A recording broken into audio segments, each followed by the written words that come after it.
ವೀಕ್ಷಕರೇ, ದೇವರ ನಂತರ ಜನ ಯಾರನ್ನ ಹೆಚ್ಚಾಗಿ ನಂಬ್ತಾರೆ ಗೊತ್ತಾ? ಅದು ಕಾನೂನನ್ನು. ಆದರೆ ಅದೇ ಕಾನೂನು ಒಬ್ಬ ಬಡ ಮನುಷ್ಯನಿಗೆ ನ್ಯಾಯ ಕೂಡ ಬದಲು ಅವನ ಜೀವನವನ್ನೇ ನರಕ ಮಾಡಿಬಿಟ್ರೆ ಏನಾಗುತ್ತೆ? ಇವತ್ತಿನ ಕತೆ ಅಂಥದೇ ಒಂದು ಹೃದಯ ಕಲಕುವ ಕತೆ. ಈ ಕತೆ ಶುರುವಾಗೋದು ಒಂದು ಭಯಾನಕ ಕನಸಿನಿಂದ.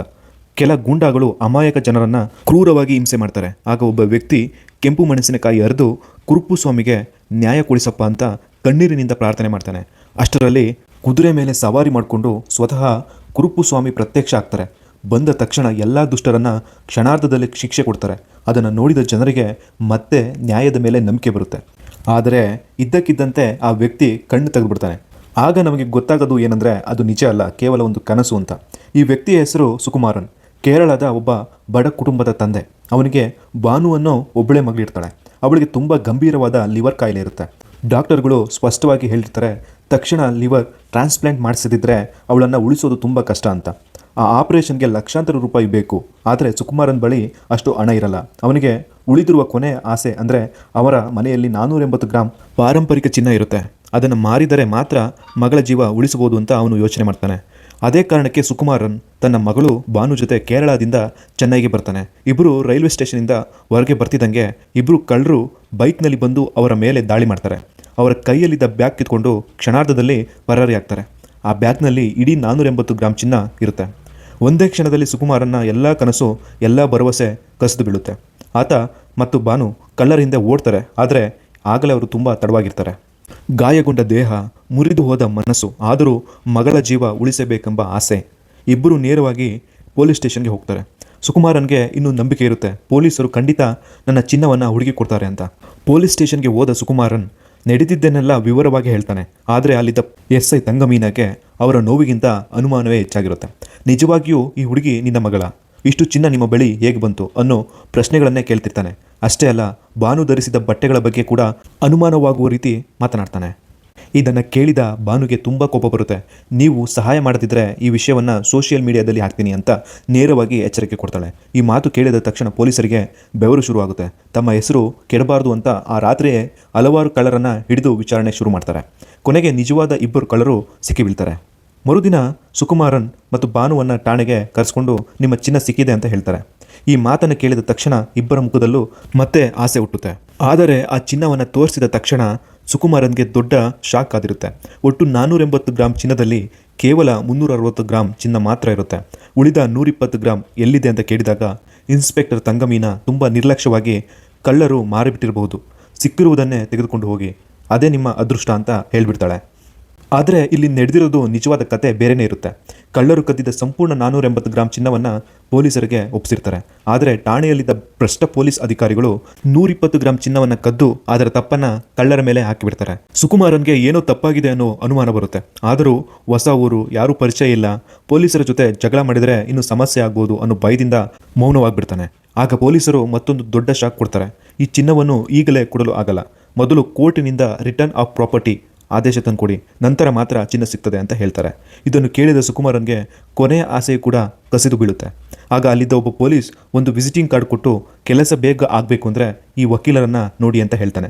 ಆ ಕಾರ್ಡ್ ಮೇಲೆ ಒಂದು ಹೆಸರು ಬರೆದಿರುತ್ತೆ. ಆ ಹೆಸರೇ ಬೇಬಿ ಕಣ್ಣನ್. ವೀಕ್ಷಕರೇ, ಮೊದಲ ನೋಟಕ್ಕೆ ನೋಡಿದ್ರೆ ಬೇಬಿ ಕಣ್ಣನ್ ತುಂಬ ದೊಡ್ಡ ವಕೀಲ. ಕೋರ್ಟ್ನಲ್ಲಿ ಎಲ್ಲರೂ ಕೂಡ ಇವನಿಗೆ ರೆಸ್ಪೆಕ್ಟ್ ಕೊಡ್ತಾರೆ. ಜಡ್ಜ್ನಿಂದ ಹಿಡಿದು ಪೊಲೀಸ್ನವರೆಗೂ ಎಲ್ಲರ ಜೊತೆ ಸೆಟ್ಟಿಂಗ್ ಇರುತ್ತೆ. ಆದರೆ ಹೊರಗೆ ಕಾಣೋ ಈ ಗೌರವದ ಹಿಂದೆ ತುಂಬ ಕೊಳಕುಮುಖ ಅಡಗಿರುತ್ತೆ. ಅವನಿಗೆ ನ್ಯಾಯ, ಸತ್ಯ, ಕಾನೂನು ಯಾವುದೂ ಮುಖ್ಯ ಅಲ್ಲ. ಅವನಿಗೆ ಮುಖ್ಯವಾಗಿರೋದು ಒಂದೇ ವಿಷಯ, ಏನು ಗೊತ್ತಾ? ಹಣ. ಯಾರ ಕೇಸು ಆದರೂ ಪರವಾಗಿಲ್ಲ, ಎದುರಿನವರು ತಪ್ಪು ಮಾಡಿದರೂ ಸರಿ ಮಾಡಿದ್ರೂ ಸರಿ, ಹಣ ಕೊಟ್ಟವರ ಪರ ನಿಲ್ಲೋದು ಅವನ ಕೆಲಸ. ಅದೇ ಕೋರ್ಟ್ನಲ್ಲಿ ಪ್ರೀತಿ ಅನ್ನೋ ಒಬ್ಬ ಪ್ರಾಮಾಣಿಕ ವಕೀಲೆ ಕೂಡ ಕೆಲಸ ಮಾಡ್ತಿರ್ತಾಳೆ. ಅವಳು ಯಾವಾಗಲೂ ಸತ್ಯದ ಪರ ನಿಂತು ಕೇಸ್ ಹೋರಾಡ್ತಾಳೆ. ಆದರೆ ಭ್ರಷ್ಟ ಜಡ್ಜ್ಗಳು ಮತ್ತು ಭ್ರಷ್ಟ ಸಿಸ್ಟಮ್ ಕಾರಣದಿಂದ ಬಹುತೇಕ ಎಲ್ಲ ಕೇಸ್ಗಳಲ್ಲೂ ಕೂಡ ಸೋಲ್ತಾಳೆ. ಒಂದು ದಿನ ಬೇಬಿ ಕಣ್ಣನ್ ಮತ್ತೆ ಸುಳ್ಳು ಹೇಳಿ ಒಂದು ಕೇಸ್ನ ಗೆಲ್ತಾನೆ. ಅದನ್ನು ನೋಡಿದ ಪ್ರೀತಿ ಕೋಪದಿಂದ ಒಂದು ದಿನ ಆ ಕೋರ್ಟ್ ಬದಲಾಗುತ್ತೆ, ಸತ್ಯಕ್ಕೆ ಬೆಲೆ ಸಿಕ್ಕೇ ಸಿಗುತ್ತೆ ಅಂತ ಹೇಳ್ತಾಳೆ. ಅದಕ್ಕೆ ಬೇಬಿ ಕಣ್ಣನ್ ಜೋರಾಗಿ ನಗ್ತಾನೆ, ಇದು ನನ್ನ ಕೋರ್ಟ್, ಇಲ್ಲಿ ನಾನು ಹೇಳಿದ್ದೆ ಕಾನೂನು, ದೇವರೇ ಬಂದರೂ ಕೂಡ ಈ ಸಿಸ್ಟಮ್ನ ಬದಲಾಯಿಸೋಕ್ಕಾಗಲ್ಲ ಅಂತ ಅಹಂಕಾರದಿಂದ ಹೇಳ್ತಾನೆ. ಇತ್ತ ಸುಕುಮಾರನ್ ಮತ್ತು ಭಾನು ಅವನ ಮಾತುಗಳನ್ನು ನಂಬಿ ಅವನನ್ನೇ ತಮ್ಮ ವಕೀಲನಾಗಿ ನೇಮಿಸ್ಕೊಳ್ತಾರೆ. ಇಷ್ಟು ದೊಡ್ಡ ವಕೀಲ ಇದ್ದಾನೆ ಅಂದರೆ ಬೇಗ ಕೇಸ್ ಮುಗಿಸಿ ಚಿನ್ನ ವಾಪಸ್ ಕೊಡಿಸ್ತಾನೆ ಅಂತ ನಂಬಿರ್ತಾರೆ. ಆದರೆ ದಿನಗಳು ಕಳೆಯುತ್ತಾ ಹೋಗುತ್ತೆ. ಪ್ರತಿ ಬಾರಿ ಕೋರ್ಟ್ಗೆ ಹೋದಾಗ ಹೊಸ ಡೇಟ್, ಮತ್ತೆ ಮುಂದಿನ ಡೇಟ್, ಮತ್ತೆ ಇನ್ನೊಂದು ಡೇಟ್. ಕೇಸ್ ಮಾತ್ರ ಒಂದು ಚೂರು ಕೂಡ ಮುಂದೆ ಹೋಗಲ್ಲ. ಆದರೆ ಪ್ರತಿ ಡೇಟ್ಗೆ ಬೇಬಿ ಕಣ್ಣನ್ ಮಾತ್ರ ಸಾವಿರಾರು ರೂಪಾಯಿ ಫೀಸ್ ಕೇಳ್ತಾನೆ. ಅಷ್ಟೇ ಅಲ್ಲ, ತನ್ನ ಜೂನಿಯರ್ ವಕೀಲರು ಸ್ನೇಹಿತರೆಲ್ಲ ಸೇರಿ 5 ಸ್ಟಾರ್ ಹೋಟೆಲ್ಗೆ ಕರ್ಕೊಂಡು ಹೋಗಿ ಬಿರಿಯಾನಿ ದುಬಾರಿ ಊಟನ ಮಾಡಿಸ್ತಾನೆ. ಆ ಊಟದ ಬಿಲ್ ಕೂಡ ಯಾರಿಂದ ಕಟ್ತಾರೆ ಗೊತ್ತಾ? ತನ್ನ ಮಗಳ ಜೀವ ಉಳಿಸೋಕೆ ಹೋರಾಡ್ತಿದ್ದ ಬಡ ಸುಕುಮಾರ್ನಿಂದ. ಸುಕುಮಾರನ್ ಬಳಿ ಇದ್ದ ಕೊನೆಯ ಹಣ ಕೂಡ ನಿಧಾನವಾಗಿ ಖಾಲಿಯಾಗ್ತಾ ಹೋಗುತ್ತೆ. ಒಂದು ದಿನ ಸುಕುಮಾರನ್ ಬೇಬಿ ಕಣ್ಣನ್ಗೆ ಒಂದು ಸತ್ಯ ಹೇಳ್ತಾನೆ. ಕಳ್ಳರು ನನ್ನ ಚಿನ್ನವನ್ನು ಮಾರಿಲ್ಲ, ಪೊಲೀಸರೇ 120 ಗ್ರಾಂ ಚಿನ್ನ ಕದ್ದು ತಮ್ಮ ಬಳಿ ಇಟ್ಟುಕೊಂಡಿದ್ದಾರೆ ಅಂತ ಹೇಳ್ತಾನೆ. ತಕ್ಷಣ ಬೇಬಿ ಕಳ್ಳನ್, ಏನು 120 ಗ್ರಾಂ ಕಳ್ಳರು ಯೂಸ್ ಮಾಡಿದ್ದಾರೆ ಅಂತ ಹೇಳಿದ್ರ? ಇದನ್ನ ಮೊದಲೇ ಹೇಳ್ಬೇಕು ತಾನೆ ಅಂತ ಹೇಳಿ ಸ್ಟೇಷನ್ SIಗೆ ಕಾಲ್ ಮಾಡ್ತಾನೆ. ಕಾಲ್ ಮಾಡಿ, ಮೇಡಮ್ 60 ತೊಲೆಯಲ್ಲಿ 45 ತೊಲೆ ಗೋಲ್ಡ್ ಮಾತ್ರ ಕೊಟ್ಟಿದ್ದೀರಂತೆ ಅಂತ ಕೇಳಿದ್ರೆ ಆ SI FIR ಅಲ್ಲಿ ಎಷ್ಟು ತೋರಿಸಿದೀವೋ ಅಷ್ಟೇ ನಾವು ಕೊಡೋದು ಅಂತ ಹೇಳ್ತಾಳೆ. ಫೋನ್ ಮಾಡಿದವ್ರಿಗೆಲ್ಲ ನಾವು ಲೆಕ್ಕ ಕೊಡೋಕ್ಕಾಗಲ್ಲ, ಏನೇ ಇದ್ರೂ ಡೈರೆಕ್ಟಾಗಿ ಬಂದು ಮಾತಾಡು ಅಂತ ಹೇಳ್ತಾಳೆ. ಅವಳು ಏಕವಚನದಲ್ಲಿ ಮಾತಾಡಿದ್ಕೆ ಬೇಬಿ ಕಣ್ಣನ್ಗೆ ಟ್ರಿಗರ್ ಆಗ್ಬಿಡುತ್ತೆ. ಅವನು ಹೂ ಮಾರೋರು, ಆಟೋ ಓಡಿಸೋರು, ರೌಡಿಗಳು ಇವ್ರನ್ನೆಲ್ಲ ಲಾಯರ್ನ ಕೋಟ್ ಹಾಕ್ಕೊಂಡು ಲಾಯರ್ಗಳಂತೆ ಪೊಲೀಸ್ ಸ್ಟೇಷನ್ ಮುಂದೆ ಕರೆದು ನಿಲ್ಲಿಸ್ತಾನೆ. ಅದ್ರ ಜೊತೆಗೆ ದೊಡ್ಡ ಪ್ರೊಟೆಸ್ಟ್ ಮಾಡಿಸ್ತಾನೆ. ದೊಡ್ಡ ಅಧಿಕಾರಿಗಳಿಂದ ಒತ್ತಡ ಬರೋ ಹಾಗೆ ಇಶ್ಯೂ ಕ್ರಿಯೇಟ್ ಮಾಡ್ತಾನೆ. ಇದರ ಬಿಸಿ ಮುಟ್ಟಿದಾಗ SI ಉಳಿದಿರೋ 15 ತೊಲವನ್ನು ವಾಪಸ್ ಕೊಡಬೇಕಾಗುತ್ತೆ. ಆ ಗೋಲ್ಡ್ನ ಇಸ್ಕೊಂಡು ಅಷ್ಟಕ್ಕೆ ಸುಮ್ಮನೆ ಬಿಡಲ್ಲ ಅವನು. ಲಾಯರ್ಸ್ಗೆಲ್ಲ ಅವಮಾನ ಮಾಡಿದ್ದಾರೆ ಫೋನಲ್ಲಿ. ಈಗ ಇಡೀ ಪೊಲೀಸ್ ಸ್ಟೇಷನ್ ನಮ್ಮ ಕಂಟ್ರೋಲ್ನಲ್ಲಿದೆ. ಸ್ವಲ್ಪ ಅವರಿಗೆ ಟ್ರಿಗರ್ ಮಾಡಿದರೆ ಪರಿಸ್ಥಿತಿ ಮಿತ್ಮೀರಿ ಹೋಗುತ್ತೆ. ನೀವು ಫೋನಲ್ಲಿ ರೆಸ್ಪೆಕ್ಟ್ ಇಲ್ತಾನೆ ಮಾತಾಡಿರೋದಕ್ಕೆ ಬೆಲೆ ತೆರಬೇಕಾಗುತ್ತೆ ಅಂತ ಹೇಳ್ತಾನೆ. ಆಗ SI ಕಾನ್ಸ್ಟೇಬಲ್ಗೆ ಹೋಗಿ ಆ ಸ್ಪಾಯಿಯಿಂದ ಕಲೆಕ್ಟ್ ಮಾಡಿರೋ ಆ ಅಮೌಂಟ್ ತಂದು ಕೊಡಿ ಅಂತ ಹೇಳಿ, ದಯವಿಟ್ಟು ಮೊದಲು ಇಲ್ಲಿಂದ ನೀವು ಎಲ್ಲರನ್ನ ಕರ್ಕೊಂಡು ಹೋಗಿ ಅಂತ ಕೇಳ್ಕೊತಾಳೆ. ಲಂಚ ತಗೊಳ್ಳೋ ಪೊಲೀಸವ್ರ ಹತ್ರನೇ ದುಡ್ಡನ್ನ ವಸೂಲಿ ಮಾಡಿ ಆಚೆ ಬರ್ತಾನೆ. ಪೊಲೀಸವರು ನಿಮ್ಮ 15 ತೊಲ ಚಿನ್ನವನ್ನು ತಗೊಂಡಿಲ್ಲ, ಕಳ್ಳರಿಂದ ರಿಕವರಿ ಆಗಿರೋದೇ 45 ತೊಲ ಚಿನ್ನ. ನಾನು ಕಮಿಷನರ್ ಆಫೀಸಿಂದ ಪ್ರೆಷರ್ ಹಾಕಿಸಿದಕ್ಕೆ ಕಾಂಪ್ರಮೈಸ್ಗೆ ಒಪ್ಕೊಂಡ್ರು. ಅದಕ್ಕೆ ಸ್ಪಾಯಿಂದ ವಸೂಲಿ ಮಾಡಿರೋ ಲಂಚನ ನನಗೆ ಕೊಟ್ಟರು. ನಾನೊಬ್ಬ ನಿಷ್ಠಾವಂತ ಲಾಯರ್ ಅಧಿಕಾರಿಯಾಗಿ ಈ ಹಣನ ನಾನು ಮುಟ್ಟೋ ಆಗಿಲ್ಲ, ಆದರೆ ನಿಮಗೋಸ್ಕರ ತಗೊಂಡಿದ್ದೀನಿ, ತಗೊಳ್ಳಿ ಸರ್ ಅಂತ ಸುಕುಮಾರನ್ಗೆ ಹಣ ಕೊಟ್ಟು ಮತ್ತೆ ಆ ಲಾಯರ್ ಸಮುದಾಯ ನಾನು ಒಂದೇ ಒಂದು ಮಾತು ಕೊಟ್ಟಿದ್ದಕ್ಕೆ ಇಷ್ಟು ಬೆಂಬಲವಾಗಿ ನಿಂತ್ಕೊಂಡಿದ್ದಾರೆ. ಇವ್ರಿಗೋಸ್ಕರ ನಾನು ಏನಾದರೂ ಮಾಡೋಣ ಅಂದರೆ ನಾನೊಬ್ಬ ಬಡವ, ಹೇಗಿದ್ದರೂ ಇದು ಲಂಚದ ಹಣ ಅಲ್ವಾ ಸರ್, ಇದನ್ನು ನಾನು ಇಟ್ಕೊಳ್ಳೋದು ಬೇಡ, ನೀವು ಇಟ್ಕೊಳ್ಳೋದು ಕೂಡ ಬೇಡ, ಇವರಿಗೆ ಹಂಚಿಬಿಡೋಣ ಅಂತ ಹೇಳಿ ಮತ್ತೆ ವಾಪಸ್ ಇಸ್ಕೊತಾನೆ. ಒಂದು ಕಡೆ 15 ತೊಲ ಚಿನ್ನವನ್ನು ಪೊಲೀಸರಿಂದ ರಿಕವರಿ ಮಾಡಿ ಅದನ್ನು ಕಳ್ಳರು ಮಿಸ್ಯೂಸ್ ಮಾಡಿದ್ದಾರೆ ಅಂತ ಸುಕುಮಾರನ್ಗೆ ಪಟ್ಟಿ ಕಟ್ಟಿ ಪೊಲೀಸರಿಗೆ ಬೆದರಿಕೆ ಹಾಕಿ ಅವರು ವಸೂಲಿ ಮಾಡಿದ ಹಣವನ್ನು ಸುಕುಮಾರನ್ಗೆ ಕೊಡೋ ರೀತಿ ಕೊಟ್ಟು ಮತ್ತೆ ಅದನ್ನು ಬಣ್ಣದ ಮಾತುಗಳಾಡಿ ಅದನ್ನು ವಾಪಸ್ ಇಸ್ಕೊತಾನೆ. ಸುಕುಮಾರನ್ ಮತ್ತೆ ಕೋರ್ಟ್ ಹಿಯರಿಂಗ್ ಇದ್ದಾಗ ಮತ್ತೆ ಬಂದು ಕೋರ್ಟ್ಗೆ ಅಲಿಯೋದು ಅಷ್ಟೇ ಅಲ್ಲ, ಅವರಿಗೆ ಬಿರಿಯಾನಿ, ಸಿಗರೇಟ್, ಬೀಡ ಕುಡಿಸೋದು, ಹೀಗೆ ಖರ್ಚು ಮಾಡಿ ಹಣ ಎಲ್ಲ ಪೋಲಾಗ್ತಾ ಇರುತ್ತೆ. ಹೀಗಾಗ್ತಿರೋದು ಇವರ ಸ್ಥಿತಿ ಮಾತ್ರ ಅಲ್ಲ, ಈ ಕೋರ್ಟಲ್ಲಿ ನ್ಯಾಯ ಅಂತ ಕೇಳ್ಕೊಂಡು ಬರೋ ಎಲ್ಲರದ್ದು ಕತೆ ಹೀಗೆ ಇರುತ್ತೆ. ದಿನೇ ಆರೋಗ್ಯ ಸ್ಥಿತಿ ಗಂಭೀರ ಆಗ್ತಾ ಇರುತ್ತೆ. ವಾಮಿಟಿಂಗ್ ಶುರುವಾಗುತ್ತೆ. ಅಪ್ಪ ಮಗಳು ಅವರು ಹೇಳಿದ್ದ ಡೇಟ್ಗೆ ಬರೋದು, ಬರೀ ಒಂದು ಸೈನ್ ಮಾಡಿ ಲಾಯರ್ ಫೀಸ್ ಕೊಟ್ಟು ಮನೆಗೆ ಹೋಗೋದು. ಈ ಜಡ್ಜ್ಗಂತೂ ಇದು ಇಷ್ಟೊಂದು ಎಳೆಯೋ ಕೇಸ್ ಅಲ್ಲ ಅಂತ ಗೊತ್ತಿದ್ರೂ ಕೂಡ ಪಾಪ ಇವರನ್ನು ಅಲಿಸ್ತಾನೇ ಇರ್ತಾರೆ. ಆ ಲಾಯರ್ಗಳಿಗೆ ಗೊತ್ತಿರೋದು ಒಂದೇ ಒಂದು, ಕ್ಲೈಂಟ್ ಹತ್ರ ದುಡ್ಡು ಇಸ್ಕೊಳ್ಳೋದು, ಅವರ ದುಡ್ಡಲ್ಲೇ ಬಿರಿಯಾನಿ ತಿನ್ನೋದು. ಸುಕುಮಾರನ್ ಮಗಳು ಇಂದುಗೆ ಇದು ಅರ್ಥ ಆಗೋಗುತ್ತೆ. ಆದರೆ ಸುಕುಮಾರನ್ಗೆ ಇನ್ನೂ ಕೂಡ ಹೋಪ್ ಇಟ್ಕೊಂಡಿರ್ತಾನೆ. ನಾಳೆ ಇಯರಿಂಗಲ್ಲಿ ಕೇಸ್ ಮುಗಿಯುತ್ತೆ, ನಾವು ಗೋಲ್ಡ್ ಇಸ್ಕೊಂಡು ಸ್ಟ್ರೈಟಾಗಿ ಹಾಸ್ಪಿಟ್ಲಿಗೆ ಹೋಗಿ ನಿನ್ನ ಅಡ್ಮಿಟ್ ಮಾಡಿ ಸರ್ಜರಿ ಮುಗಿಸ್ಕೊಂಡು ಚೆನ್ನೈಯಲ್ಲಿರೋ ಮೋಹನ್ ಲಾಲ್ ಮತ್ತು ದುಲ್ಕರ್ ಸುಲ್ತಾನ್ ಮನೆನ ನೋಡಿಕೊಂಡು ಊರಿಗೆ ಹೋಗ್ಬಿಡೋಣ. ಇವತ್ತು ಗೋಲ್ಡ್ ರೇಟ್ ಏನಿದೆ ಅಂತ ಚೆಕ್ ಮಾಡಮ್ಮ ಅಂತ ಅವಳಿಗೆ ಹೇಳ್ತಾನೆ. ಬಿಂದು ಅಪ್ಸೆಟ್ ಆಗಿ, ನಮಗೆ ನಮ್ಮ ಗೋಲ್ಡ್ ವಾಪಸ್ ಸಿಗೋದಿಲ್ಲಪ್ಪ, ನಿಮಗೆ ಇದು ಯಾಕೆ ಅರ್ಥ ಆಗ್ತಾ ಇಲ್ಲ? ಅವರು ನಮಗೆ ಸ್ಕ್ಯಾಮ್ ಮಾಡ್ತಿದ್ದಾರೆ, ಇದು ಒಂದು ದಿನದಲ್ಲಿ ಆಗೋ ಕೆಲಸ. ಆ ಲಾಯರ್ಗಳಿಗೆ, ಜಡ್ಜ್ಗೆ ನಮ್ಮ ಕಷ್ಟ ಬೇಕಾಗಿಲ್ಲ, ಅವರಿಗೆಲ್ಲ ಬೇಕಾಗಿರೋದು ಗೂಗಲ್ ಪೇ ಮತ್ತು ಬಿರಿಯಾನಿ ಅಷ್ಟೇ. ಅವರಿಗೆ ಸಿಗರೇಟ್, ಬೀಡ ಹೀಗೆ ಹೇಳ್ತಾ ಹೋದರೆ ದೊಡ್ಡ ಲೀಸ್ಟೇ ಇದೆ. ಇದಕ್ಕೂ ಮೇಲೆ ನೀನೇ ಅಪಮಾನ ಮಾಡಿಕೊಳ್ಳೋದನ್ನು ನಾನು ನೋಡೋಕ್ಕಾಗಲ್ಲ. ಮನೆಗೆ ಹೋಗ್ಬಿಡೋಣ ನಡಿಯಪ್ಪ, ನನ್ನಿಂದ ನಿನ್ನನ್ನು ಈ ರೀತಿ ನೋಡೋಕ್ಕಾಗಲ್ಲ, ಸಾಕಾಗೋಗಿದೆ ಇಂಥ ಜನಗಳ ಜೊತೆ, ಇದಕ್ಕೂ ಮೇಲೆ ನನ್ನಿಂದ ಹೆಣಗಾಡೋಕ್ಕೆ ಆಗಲ್ಲ ಅಂತ ಬಿಕ್ಕಿ ಹೇಳ್ತಾಳೆ. ಆದರೆ ಅವರಪ್ಪ ಸುಕುಮಾರನ್, ಇವತ್ತು ನಿನಗೆ ಸಮಾಧಾನ ಆಗುವಷ್ಟು ಹೊತ್ಬಿಡು ಮಗಳೇ, ಆದರೆ ನನಗೆ ನಂಬಿಕೆ ಇದೆ, ನಾಳೆ ಖಂಡಿತ ನಮ್ಮ ಗೋಲ್ಡ್ ನಮಗೆ ಸಿಗುತ್ತೆ ಅಂತ ಒಂದು ಜೋಕ್ ಹೇಳಿ ಮಗಳನ್ನು ಸಮಾಧಾನ ಮಾಡಿ ಮಲಗಿಸ್ತಾನೆ. ಆದರೆ ಸುಕುಮಾರ್ ಕೂಡ ಕಣ್ಣೀರು ಹಾಕ್ಕೊಂಡೇ ಮಲ್ಕೋತಾನೆ. 3ನೇ ದಿನ ಮತ್ತೆ ಹಿಯರಿಂಗ್ಗೆ ಬಂದಿರ್ತಾರೆ. ಇವತ್ತು ಸ್ಟೇಷನಿಂದ ಕಾನಿಸ್ಟೇಬಲ್ ಕೂಡ ಬಂದಿರ್ತಾರೆ, ಗೋಲ್ಡ್ ಅಪ್ರೈಸರ್ ಕೂಡ ಬಂದಿರ್ತಾರೆ. ಈಗ next step gold hand over ಮಾಡಬೇಕು. ಅಷ್ಟರಲ್ಲಿ ಗುಮಾಸ್ತ ಜಡ್ಜ್ ಕಿವಿಲಿ ಏನೋ ಬಂದು ಹೇಳ್ತಾನೆ. ಆಗ ಜಡ್ಜ್ ಸುಕುಮಾರನ್ಗೆ ಗೋಲ್ಡ್ನ ಹ್ಯಾಂಡ್ ಓವರ್ ಮಾಡದೆ ಕೋರ್ಟ್ ಸೆಷನ್ ಇಲ್ಲಿಗೆ ಎಂಡ್ ಆಗ್ತಿದೆ ಅಂತ ಹೇಳಿ ಎದ್ಬಿಡ್ತಾನೆ. ಈಗ ಹತಾಶನಾದ ಸುಕುಮಾರನ್, ಸರ್ ದಯವಿಟ್ಟು ನನ್ನ ಗೋಲ್ಡ್ ಕೊಟ್ಬಿಡಿ, ಇವತ್ತು ಎಲ್ಲರೂ ಬಂದಿದ್ದಾರೆ, ಎಲ್ಲ ಡಾಕ್ಯುಮೆಂಟು ಸಬ್ಮಿಟ್ ಆಗಿದೆ, ಇದಕ್ಕೂ ಮೇಲೆ ನಮ್ಮನ್ನು ಕಾಯಿಸಬೇಡಿ, ನಮ್ಮ ಗೋಲ್ಡ್ ಕೊಟ್ಬಿಡಿ, ನೀವು ಎಲ್ಲಿಗೆ ಬೇಕಾದರೂ ಹೋಗಿ, 4 ತಿಂಗಳಿಂದ ಅಲಿತಿದ್ದೀನಿ, ಗೋಲ್ಡ್ ನಿಮ್ಮ ಕಣ್ಮುಂದೆನೇ ಇದೆ, ಕೊಟ್ಟು ಹೋಗ್ಬಿಡಿ ಸರ್, ನಾನು ನನ್ನ ಮಗಳಿಗೆ ಪ್ರಾಮಿಸ್ ಮಾಡಿ ಬಂದಿದ್ದೇನೆ ಅಂತ ಜೋರಾಗಿ ಮಾತನಾಡ್ಬಿಡ್ತಾನೆ. ಅದರಿಂದ ಜಡ್ಜ್ ಬೇಬಿ ಕಣ್ಣನ್ನು ಚೇಂಬರ್ಗೆ ಬರೋಕ್ಕೆ ಹೇಳು ಅಂತ ಹೇಳಿ ಹೋಗ್ಬಿಡ್ತಾನೆ. ಹೊರಗಡೆ ಬಂದ ಬೇಬಿ ಅಸಿಸ್ಟೆಂಟ್ ಸುಕುಮಾರನ್ ಹತ್ರ ಬಂದು, ಸರ್ ಜಡ್ಜ್ ಮುಂದೆ ಹಾಗೆಲ್ಲ ಮಾತಾಡ್ತಾರಾ, ಬೇಬಿ ಕಣ್ಣನ್ ಕ್ಲೈಂಟ್ ಅಂತ ಸುಮ್ಮನೆ ಬಿಟ್ಟಿದ್ದಾರೆ, ಅವರಿಗೆ ಏನು ಎಮರ್ಜೆನ್ಸಿ ಇತ್ತೋ ಏನೋ, ನಾವು ಹಾಗೆಲ್ಲ ಕ್ವಶನ್ ಮಾಡೋಕ್ಕಾಗಲ್ಲ ಅಂತ ಹೇಳ್ತಿರ್ತಾನೆ. ಆಗ ಬೇಬಿ ಬಂದು, ಯೋ ನಿನ್ಗೇನಾದ್ರು ತಲೆಗೆಟ್ಟಿದ್ಯಾ, ನೀನು ಏನು ಅಂದ್ಕೊಂಡಿದ್ಯಾ, ಜಡ್ಜ್ ಹತ್ರ ಹಿಂಗೆಲ್ಲ ಮಾತಾಡ್ತಾರ, ನಿನಗೆ ಒಂದೇ ಒಂದು ಕೇಸು ನನಗೆ 1000 ಕೇಸ್ ಡೀಲ್ ಮಾಡ್ತಿರ್ತೀನಿ ಅಂತ ಬೈತಾನೆ. ಆಗ ಸುಕುಮಾರನ್ಗೆ ಕೋಪ ಬಂದು, ನೀನು 1000 ಕೇಸಲ್ಲಿ ಒಂದನ್ನು ಕೂಡ ಕ್ಲಿಯರ್ ಮಾಡಲ್ಲ, ಬರೀ ಗೂಗಲ್ ಪೇ ಫೋನ್ಪೇ ಅಂದ್ಕೊಂಡು ಬಿರಿಯಾನಿ ತಿನ್ಕೊಂಡಿರೋದು ಬಿಟ್ರೆ ನೀನು ಬೇರೆ ಏನು ಮಾಡೋಕ್ಕಾಗಲ್ಲ ಅಂತ ಹೇಳ್ಬಿಡ್ತಾನೆ. ಆಗ ಬೇಬಿ ಕಡೆಯವರು ಸುಕುಮಾರನ್ಗೆ ಹೊಡೆದೇ ಬಿಡ್ತಾರೆ. ಈಗ ಬೇಬಿ ಜಡ್ಜ್ ಚೇಂಬರ್ಗೆ ಕರೆದು, ನನಗೆ ಬಾಯಿಗೆ ಬಂದಂಗೆ ಬೈದ್ರು, ಇನ್ನು ಮುಂದೆ ಅದು ಯಾರು ನಿನ್ನ ಗೋಲ್ಡ್ನ ವಾಪಸ್ ಕೊಡಿಸ್ತಾರೋ ನೋಡೇ ಬಿಡ್ತೀನಿ ಅಂತ ಹೇಳಿ ಹೋಗ್ತಾನೆ. ಈಗ ಅಮಾಯಕ ಸುಕುಮಾರನಿಗೆ ದಾರಿನೇ ಕಾಣದೆ ಈ ಕುರುಪು ದೇವರ ಗುಡಿ ಹತ್ರ ಹೋಗಿ ಕುಳಿತಿರ್ತಾನೆ. ಆ ಪರಿಸ್ಥಿತಿನ ಅವಾಗಿಂದಲೂ ನೋಡ್ಕೊಂಡು ಬಂದಿದ್ದ ಒಬ್ಬ ವ್ಯಕ್ತಿ ಸುಕುಮಾರನ ಹತ್ರ ಬಂದು, ಸರ್, ನಾನು ಕೂಡ ಇಲ್ಲೊಂದು ಕೇಸ್ ಫೈಟ್ ಮಾಡೋಕ್ಕೆ ಬಂದಿದ್ದು 30 ವರ್ಷ ಆಯಿತು. ಇಲ್ಲಿಗೆ ಬಂದಾಗ ನನಗೆ ನಿಮ್ಮ ಮಗಳಷ್ಟೇ ವಯಸ್ಸು, ಒಂದು ಆಕ್ಸಿಡೆಂಟ್ ಆಗಿ ನನ್ನ ಪೂರ್ತಿ ಕುಟುಂಬ ತೀರಿ ಹೋದರು. ನಮ್ಮ ಲೋಕಲ್ MLA ಅವ್ರ ಜೊತೆ ನಾನು ಸತ್ತು ಹೋಗಿದ್ದೇನೆ ಅಂತ ಕ್ಲೈಮ್ ಮಾಡಿಸಿ, ನಾನು ಬದುಕಿದ್ದಾಗಲೇ ಡೆತ್ ಸರ್ಟಿಫಿಕೇಟ್ ರೆಡಿ ಮಾಡಿಸಿ ನಾನು ಅವನಿಗೆ ದುಡ್ಡು ಕೊಡಬೇಕಾಗಿತ್ತು ಅಂತ ಕ್ಲೈಮ್ ಮಾಡಿಕೊಂಡು MLA ನನ್ನ ಪ್ರಾಪರ್ಟಿನ ಲಪಟಾಯಿಸ್ಕೊಳ್ಳೋಕೆ ನೋಡಿದ್ದ. ನಾನು ಇಲ್ಲ, ನಾನು ಸತ್ತಿಲ್ಲ, ಬದುಕಿದ್ದೀನಿ ಅಂತ ಪ್ರೂವ್ ಮಾಡ್ಕೊಳ್ಳೋದಕ್ಕೆ ಕೋರ್ಟ್ ಅಲಿಯೋಕ್ಕೆ ಶುರು ಮಾಡಿದವನು ನಾನು. ಇಲ್ಲಿನ ಲಾಯರ್ಗಳು ನನ್ನ ಹತ್ತಿರ ಇರೋ ಬರೋ ದುಡ್ಡನ್ನೆಲ್ಲ ಕಿತ್ಕೊಳ್ಳೋವರೆಗೂ 17 ವರ್ಷ ಕೇಸ್ ಆಡಿದ್ರು, ಅದಕ್ಕೂ ಮೇಲೆ ಮುಂದುವರಿಸೋಕ್ಕೆ ನನ್ನ ಹತ್ರ ದುಡ್ಡಿರಲಿಲ್ಲ ಸರ್. ಜೀವನ ನಡೆಸೋಕ್ಕಾಗದೆ ಈಗ ಹಣಕ್ಕೋಸ್ಕರ ಅವರು ಹೇಳಿದ ಕೆಲಸಗಳನ್ನು ಮಾಡಿಕೊಂಡು ಇಲ್ಲೇ ಇದ್ದೀನಿ. ಇಲ್ಲಿಂದ ಆಚೆ ಹೋಗಿ ನಾನು ಯಾವ ಕೆಲಸನೂ ಕೂಡ ಮಾಡೋಕ್ಕಾಗಲ್ಲ, ಯಾಕಂದರೆ ಲೀಗಲ್ ಆಗಿ ನಾನು ಆಲ್ರೆಡಿ ಕೋರ್ಟ್ಗೆ ಬರೋದೇ ಒಂದು ದೊಡ್ಡ ಶಿಕ್ಷೆ ಸರ್ ಅಂತ ತನ್ನ ನೋವನ್ನು ಹಂಚಿಕೊಂಡು ಹೋಗ್ತಾನೆ. ಈಗ ಸುಕುಮಾರನ್ ಆ ಪೂಜಾರಿ ಕುರುಪು ದೈವದ ಬಗ್ಗೆ ಹೇಳಿದ್ದ ಕೋರ್ಟಲ್ಲಿ ಬಗೆಹರಿದ ವಿಷಯಗಳು ನಮ್ಮ ಕುರುಪು ಸ್ವಾಮಿ ನ್ಯಾಯ ಕೊಡಿಸುತ್ತದೆ ಅಂತ ಹೇಳಿರ್ತಾನೆ. ಈ ಮಾತನ್ನ ನೆನಪಿಸ್ಕೊಳ್ತಾನೆ. ಎಲ್ಲ ನಂಬಿಕೆನ ಕಳ್ಕೊಂಡ ಸುಕುಮಾರನ್ ಈಗ ಕುರುಪು ಸ್ವಾಮಿಯ ಮುಂದೆ ಹೋಗಿ ಪದ್ಧತಿ ಪ್ರಕಾರ ಒಣ ಮೆಣಸಿನಕಾಯಿನ ಜಜ್ಜಿ ಆ ದೇವರಲ್ಲಿ ಪ್ರಾರ್ಥನೆ ಮಾಡ್ತಾ ಹೋಗಿ ಆ ಮೆಣಸಿನಕಾಯಿ ಹಿಟ್ಟನ್ನು ವಿಗ್ರಹಕ್ಕೆ ಮೆತ್ತುತ್ತಾನೆ. ಆ ದೇವರ ಮುಂದೆ ಜೋರಾಗಿ ಹೇಳ್ತಾನೆ. ಅದರಿಂದ ಮನಸ್ಸಲ್ಲಿ ಇರುವಂಥ ದುಃಖನ ಎಲ್ಲ ಕೂಡ ಹೊರಗಡೆ ಆಗ್ತಾನೆ. ಈ ಕಡೆ ಇಂಥ ಅಮಾಯಕರ ಹತ್ತಿರ ದುಡ್ಡು ಕಿತ್ಕೊಳ್ಳೋ ಬೇಬಿ ಕಣ್ಣನಂತವರು ಜೋರಾಗಿ ಪಾರ್ಟಿ ಮಾಡ್ತಾ ಇದ್ದಾರೆ. ಬೇಬಿ ಅಂತೂ ಒಂದು ಡ್ರಗ್ ಪಿಲ್ ತೊಗೊಂಡು ನಶೆಯಲ್ಲಿ ತೇಲಾಡ್ತಿರ್ತಾನೆ. ಅವನ ಕಣ್ಣಿಗೆ ಎಲ್ಲ ವಿಚಿತ್ರವಾಗಿ ಕಾಣಿಸ್ತಿರುತ್ತೆ. ಆದರೆ ಇದ್ದಕ್ಕಿದ್ದಂತೆ ಅಲ್ಲಿನ ವಾತಾವರಣ ಸಂಪೂರ್ಣವಾಗಿ ಬದಲಾಗುತ್ತೆ. ಬಿರುಗಾಳಿ ಬೀಸಲು ಶುರುವಾಗುತ್ತೆ. ಸುತ್ತಮುತ್ತ ವಿಚಿತ್ರವಾದ ಶಕ್ತಿ ಹರಡುತ್ತೆ. ಅಷ್ಟರಲ್ಲಿ ಒಬ್ಬ ಅಪರಿಚಿತ ವ್ಯಕ್ತಿ ಅಲ್ಲಿಗೆ ಬರ್ತಾನೆ. ಮೊದಲಿಗೆ ಎಲ್ರಿಗೂ ಅವನು ಸಾಮಾನ್ಯ ವ್ಯಕ್ತಿ ಅಂತ ಅನಿಸುತ್ತೆ. ಆದರೆ ಕೆಲವೇ ಕ್ಷಣಗಳಲ್ಲಿ ಗೊತ್ತಾಗುತ್ತೆ ಅದು ಸಾಮಾನ್ಯ ವ್ಯಕ್ತಿಯಲ್ಲ, ಸ್ವತಃ ಕುರುಪು ಸ್ವಾಮಿ ಅಲ್ಲಿಗೆ ಬಂದಿದ್ದಾರೆ ಅಂತ. ಬೇಬಿ ಕಣ್ಣನ್ನು ಗೂಂಡಾಗಳು ಕೂಡಲೇ ಅವರ ಮೇಲೆ ದಾಳಿ ಮಾಡ್ತಾರೆ. ಆದರೆ ಕುರುಪು ಸ್ವಾಮಿ ಒಂದೇ ಒಂದು ಕೈಯಲ್ಲಿ ಎಲ್ಲರನ್ನೂ ಕೂಡ ಹೊಡೆದಾಕ್ತಾರೆ. ಕೆಲವೇ ಸೆಕೆಂಡುಗಳಲ್ಲಿ ಇಡೀ ಜಾಗ ಸ್ತಬ್ಧವಾಗಿಬಿಡುತ್ತೆ. ಈಗ ಬೇಬಿ ಕಣ್ಣನ ಮುಖದಲ್ಲಿ ಅಹಂಕಾರ ಮಾಯವಾಗಿ ಭಯ ಕಾಣಿಸ್ಕೊಳ್ಳುತ್ತೆ. ಆದರೂ ಅವನು ಎದರದೆ ದೇವರನ್ನೇ ಪ್ರಶ್ನೆ ಮಾಡ್ತಾನೆ. ನನಗೆ ಯಾಕೆ ಶಿಕ್ಷೆ ಕೊಡ್ತಿದ್ಯಾ? ನಾನು ಮಾಡಿದ್ದು ಈ ಸಿಸ್ಟಮ್ನಲ್ಲಿ ಎಲ್ಲರೂ ಮಾಡೋ ಕೆಲಸ. ಇಲ್ಲಿ ಲಂಚ ಇಲ್ಲದೆ ಫೈಲ್ ಮುಂದೆ ಹೋಗಲ್ಲ, ಸೆಟ್ಟಿಂಗ್ ಇಲ್ಲದೆ ಕೇಸ್ ಗೆಲ್ಲಲ್ಲ. ನಾನು ಮಾತ್ರ ತಪ್ಪಿಸ್ತಾ ಅಲ್ಲ, ಇಡೀ ವ್ಯವಸ್ಥೆಯೇ ಭ್ರಷ್ಟಾಚಾರದಿಂದ ಕೂಡಿದೆ ಅಂತ ಹೇಳ್ತಾನೆ. ಆ ನಂತರ ದೇವರ ಮುಂದೆ ಒಂದು ವಿಚಿತ್ರ ಸವಾಲಾಗ್ತಾನೆ. ನೀವು ನಿಜವಾಗಿಯೂ ನ್ಯಾಯದ ದೇವರಾಗಿದ್ದರೆ ನಿಮ್ಮ ದೈವಿಕ ಶಕ್ತಿಗಳನ್ನು ಬಿಟ್ಟು ಸಾಮಾನ್ಯ ಮನುಷ್ಯನಾಗಿ ಕೋರ್ಟ್ಗೆ ಬನ್ನಿ. ಕಾನೂನು ಮತ್ತು ಸತ್ಯದ ಮೂಲಕ ಸುಕುಮಾರನ್ಗೆ ನ್ಯಾಯ ಕೊಡಿಸಿ. ಅದು ಸಾಧ್ಯವಾದರೆ ನಾನು ಸೋತಿದ್ದೀನಿ ಅಂತ ಒಪ್ಕೋತೀನಿ ಅಂತ ಇವನು ಸವಾಲಾಗ್ತಾನೆ. ಈ ಮಾತು ಕೇಳಿ ಕ್ಷಣಕಾಲ ಮೌನ ಆವರಿಸುತ್ತದೆ.